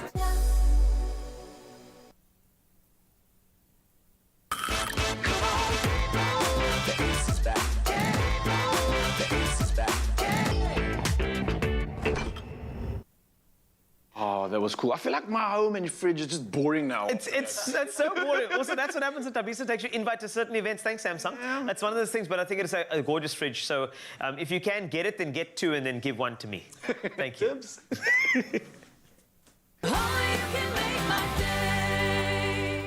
Join Expresso this spring to stand a chance of winning a 4,000 Rand Plascon voucher weekly as we ask how you colour your life. Is it the cherry red in your ride, maybe the burst of new blues from your garden, or the sunsets and seascapes of a favourite getaway?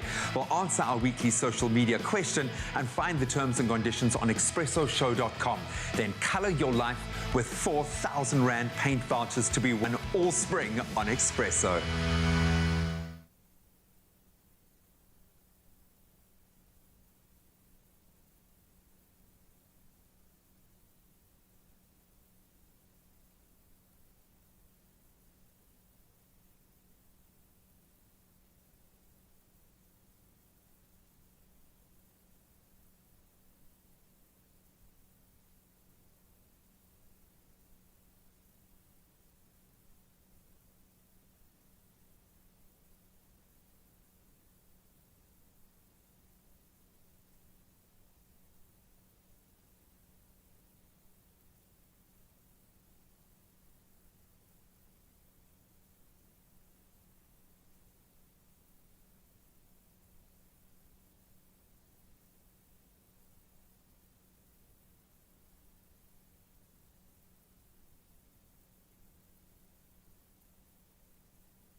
It's my feel-good breakfast show.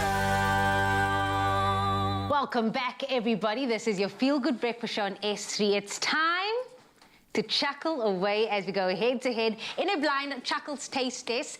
Then, Chef Clem, who is here, he's ready, is upping the dessert sensation ante with his shortbread cookies paired with gingerbread Chuckles. Speedy, are you ready? I know you didn't sign up for this, but get ready to be chuckled away. Yeah, you've been having too much chocolate too much, man. I get Okay, life. the surprise is it's not a tasting. You guys have to do, because you know freestyling. Are you good at freestyling? It's not a it's a chuckle diss-off edition. Just joking. Look at Jamie. Jamie's like, whoa. So we have to finish this? No. There's no freestyle. Jamie, it's okay. Calm down. It's okay. It's fine. So what we're gonna do is we all know chuckles are like iconic. Carl has been around this table the whole morning. He's got such an attachment to chuckles, but like South Africans, we do. We do. They're comforting. Okay, I broke the law. I snuck them into the movies once. Is it that bad? I do that all the time in the movies. Oh, all the time. Speedy does it. It's of course, the all the two time. of you are going to jail together. I'll watch from the outside and be like, hey, guys.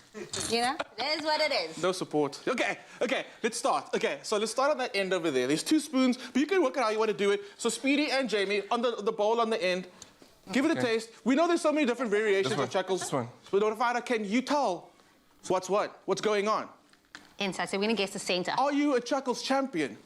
Are you that clued up that you know what's going on right now?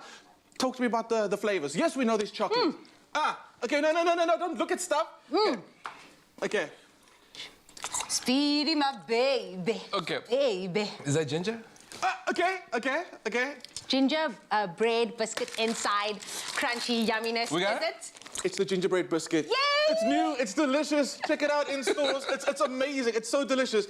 If you love gingerbread biscuits in general, you're gonna love these. Okay, next. I almost feel like I wanted this one to be the last because I want that ginger to stay in my mouth. Okay, but there's more. You can. I'll make sure you get a pack when you're done. Thank you. Ooh. Okay, only 2. No. Okay. There you go. Okay. A sense of we've been here, we've done this, we know. Cocoa. There's cocoa. Yeah, the chocolate. Okay, you got the chocolate. This is the old school one. This is the malt inside that. Wait. It's old school. It's the It's Jamie for the win again. Okay, it's the OG. It's the malted puffs. You know this one. You know this one. It's probably in your handbag I knew what it was, but the word wasn't coming through. It wasn't emotion, right? I woke up too early, so but I had it. The emotion came through, but right. all right. The words, yeah. Next one. Next one. That one needs the fields. Let's go. It was like you got the chocolate pot right there. Okay. There we go. I like how you're consistent with 3. Well, that was an accident, but I guess, okay. Here we go. You're almost done. You guys have done so well. Similar to what you just had. Man. Shortbread biscuits. I can taste biscuit. Oh, wait, hold on. Okay, go on. Shortbread biscuit. Yeah. You know what? The actual thing is the loser of this competition gets to take the chuckles home because they need to... I'm losing. I said everything One incorrect. One more. To redeem ourselves. And while you're doing that, I'm going to get started on the recipe. Okay. You go there so you can make more for us. Last one. Are you ready? Oh, wow. I see what you did there. You see there? It's like... You're going to come back every week now just because you're getting fed all these amazing chuckles. Last one. This one is the obvious one. There's no cranberry or raisins? Yeah. Yes. It's the raisins. It's the raisins. Okay, so you both did really well. So you can pick what you want. You can go for it. Also, check out the coconut one. Is the coconut one? Speedy's going for the ginger. The ginger. The ginger's really good, right? There's just something about that ginger that lingers after. I knew that you were going to like the ginger so much. I'm going to use it in a recipe. Thank you. We actually didn't plan this one. That's one I was going to do ginger in a recipe anyway. So now you're going to do it. Teach us your ways. Okay, very simple. We're going to make shortbread because one of the other flavors that I really like is the shortbread one. And I'm going to kind of combine it. We're going to make shortbread, put the ginger chuckles inside. It's delicious. Who are you, though? Because we can. Speedy. Yeah, okay. I'm jealous because she had that other piece of chocolate with a little thing flowing on that. I was crying. Okay. Oh. Michaela fed me chocolate I watched on the screen, though. All right. So just make sure Speedy gets all the chocolate. Okay. We're going to give you all of it. I'm also using the shortbread kit. I mean, just get the kit. It's so delicious. It's easy. Okay. So all you need is some butter. Get the butter in there.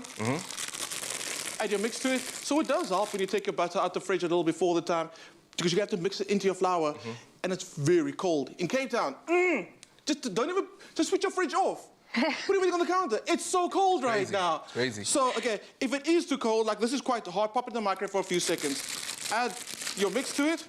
Bring it all together. Really is that convenient, eh? It is, absolutely. 1, 2, 3. So then what you're going to do is, I'm not going to mix it all through because the butter's quite cold, but you can either add the chuckles in whole or you can crush them. What are you going to do? We're going to crush it a little bit, just a little bit. Okay, so make a little air hole first, and then just make a noise. Make a lot of noise. Wake up the neighbors, tell them that you are eating chuckles right now. Absolutely. They must know. Everybody needs to know. Okay. Don't make it too fine. You still want to know what's going on in there. You want that crunch element as well. You want that surprise of when you bite into the chuckles. What is it? Oh, it's ginger. It's ginger. You're right. Okay, so all come together as a dough. Okay. Rest your dough for a little bit. And you'll find, again, you pop it in the fridge to set up and it goes nice and hard. You get to make some more noise because now you get to really, you have to bang it. You can first bang it, that's the thing. I fail at this step every single time. Which part? Oh, man. Everything. Every time we have a pin in my hand, I fail miserably. Nah, it's okay. So, when you roll out your dough, you can either roll it out on the plastic or put a little bit of flour and then roll it out. I actually really like the thickness of these that I've got right now. So you can either make them into fingers like we did over there, but I've also made them into like these little nuggets. That size. Oh, like cute little bite size. It just makes you feel like instead of having one finger, you're having 3 pieces. You know what I mean? You're cheating the system. Cheating the system. Raul doesn't approve of that. That's good. But it's good. So the biscuit, the bake up, there's a little bit of sugar that you also get it. You can scatter the sugar over the top. Nice. Goes into the oven. Not long. I'm bringing it over here because you've done all the tasting. Please try this. Guess that looks good. Speedy? Yeah, let me take the smallest piece, okay? Oh, now he's looking for the smallest piece. Yeah, I need the smallest. Okay, you know what? I'm gonna go for this one. Go for that. All right. Guess what? I'm taking I'll the wait for biggest you. one right on top. Same time? while they're tasting, if you want to make this recipe, check it out, expressoshow.com. Get the recipe. Wow, it's delicious. Good. You like it? It's this is comfort snacking, next level. So yummy. It's pinkies out. You gotta pinkies out when you eat this. This is bougie. This is how you eat it. Like so. Take your pick. Get your chuckles. This one for Carl. I'm not going to stop eating. Don't. Yeah, I'm just going to stop eating. Why? Yeah, that's what I'm going to do. I'm done. Check it out.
Nourish your skin with Ingram's for Men, enriched with triple glycerine.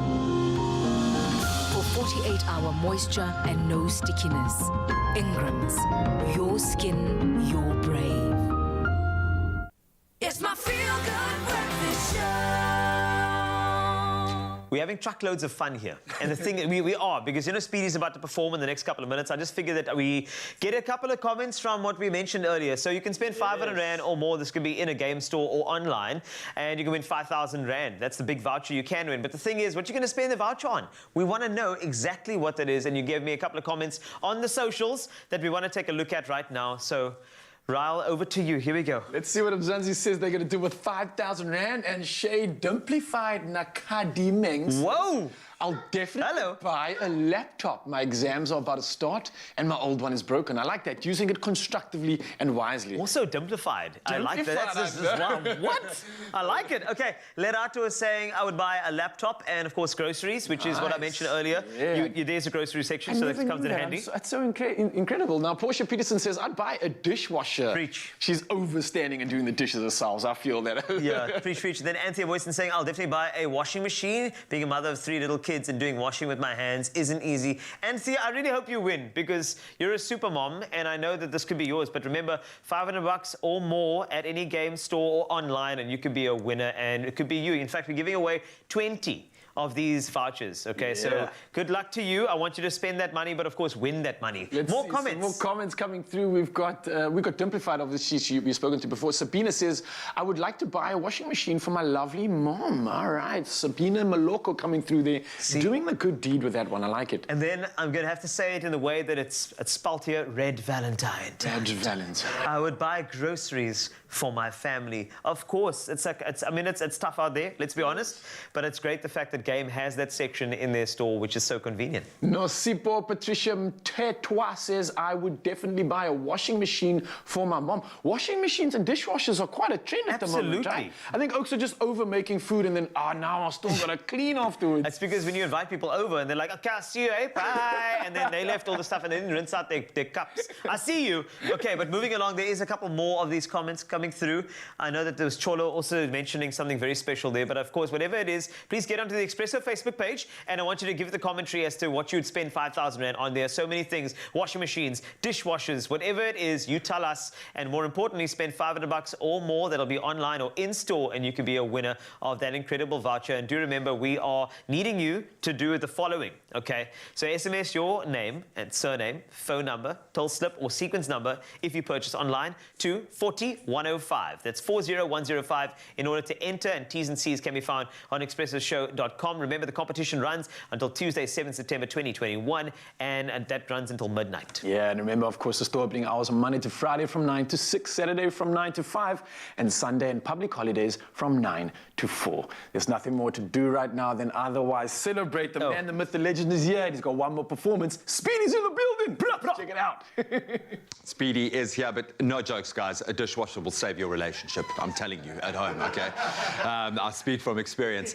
I've walked a very long parallel path with the man, the legend that is Speedy from way back when, and it's always so inspirational for me to be able to connect with him because he is always doing something that is helping shape the musical landscape, and it's been incredible to have him on our Feel Good platform this morning. As a musician, Speedy has been treating us to exclusive performances of brand new music from his long-awaited and very much highly anticipated album, The Gift, which is officially dropping tomorrow. So with his final performance, it's a track featuring Vuyo Brown, an up-and-coming star from Zim, and DJ Jubs, and it's gonna take your breath away. Simply put, I need you.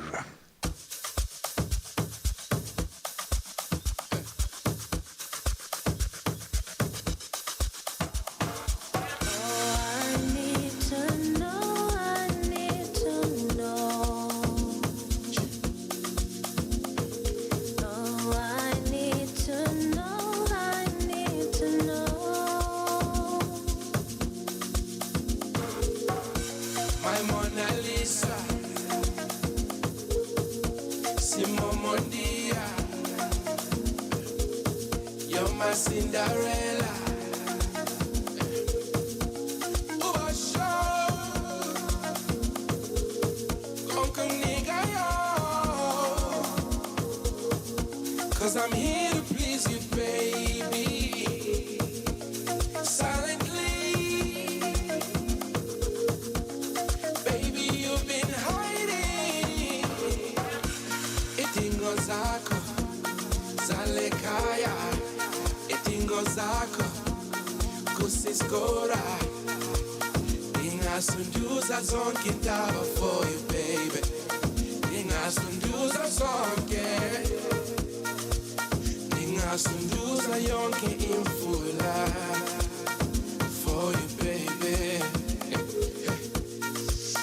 Ingasunduza noma yini konke, konke, konke.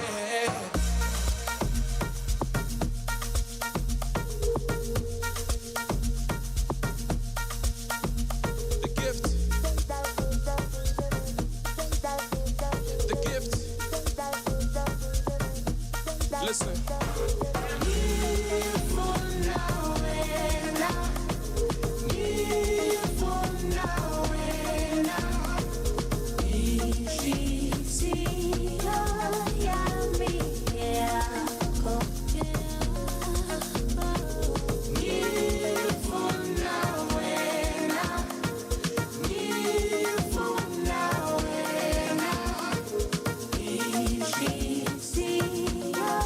Yeah.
Ngeli tingo zam ngezakho.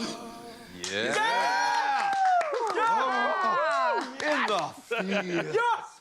Can we just call it a Friday and just be done with it? Friday. Sounds like a Friday. Close it down, man. Oh, man, that was fantastic. Speedy, all the best. I know how much love and energy and effort has gone into this album, The Gift, dropping tomorrow. Good luck with the launch, my brother. We love you. We appreciate you. Thank you so much for always having me. This is my second home. I need a chair right over there. Yeah. It's yours. That's A bedazzled one. A bedazzled one.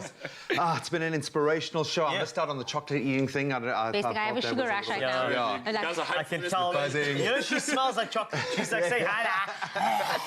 She smells like chocolate. How are those quads feeling, mate? That's nice. And you're right. And you recovered. I should have put some more chocolate in because I definitely earned it. Next time. Oh, man, we love you guys. Thank you so much for joining us for another inspirational show today. It really has been fantastic. And the best part is we get to do it all over again. And if you haven't gotten vaccinated yet, get so. We heard Paul Tusi speak all about it, why you should get vaccinated. Come on. Get out there, get your jab. But of course, we do it all over tomorrow for Friday. Yes. Tomorrow, Friday. Tomorrow's On this Friday. Friday. It's Friday tomorrow. We love you. Love you. Mwah. Thank you, brother. Here's to the season of sunny breakfasts, healthy lunch breaks in the great outdoors, and romantic sunset dinners.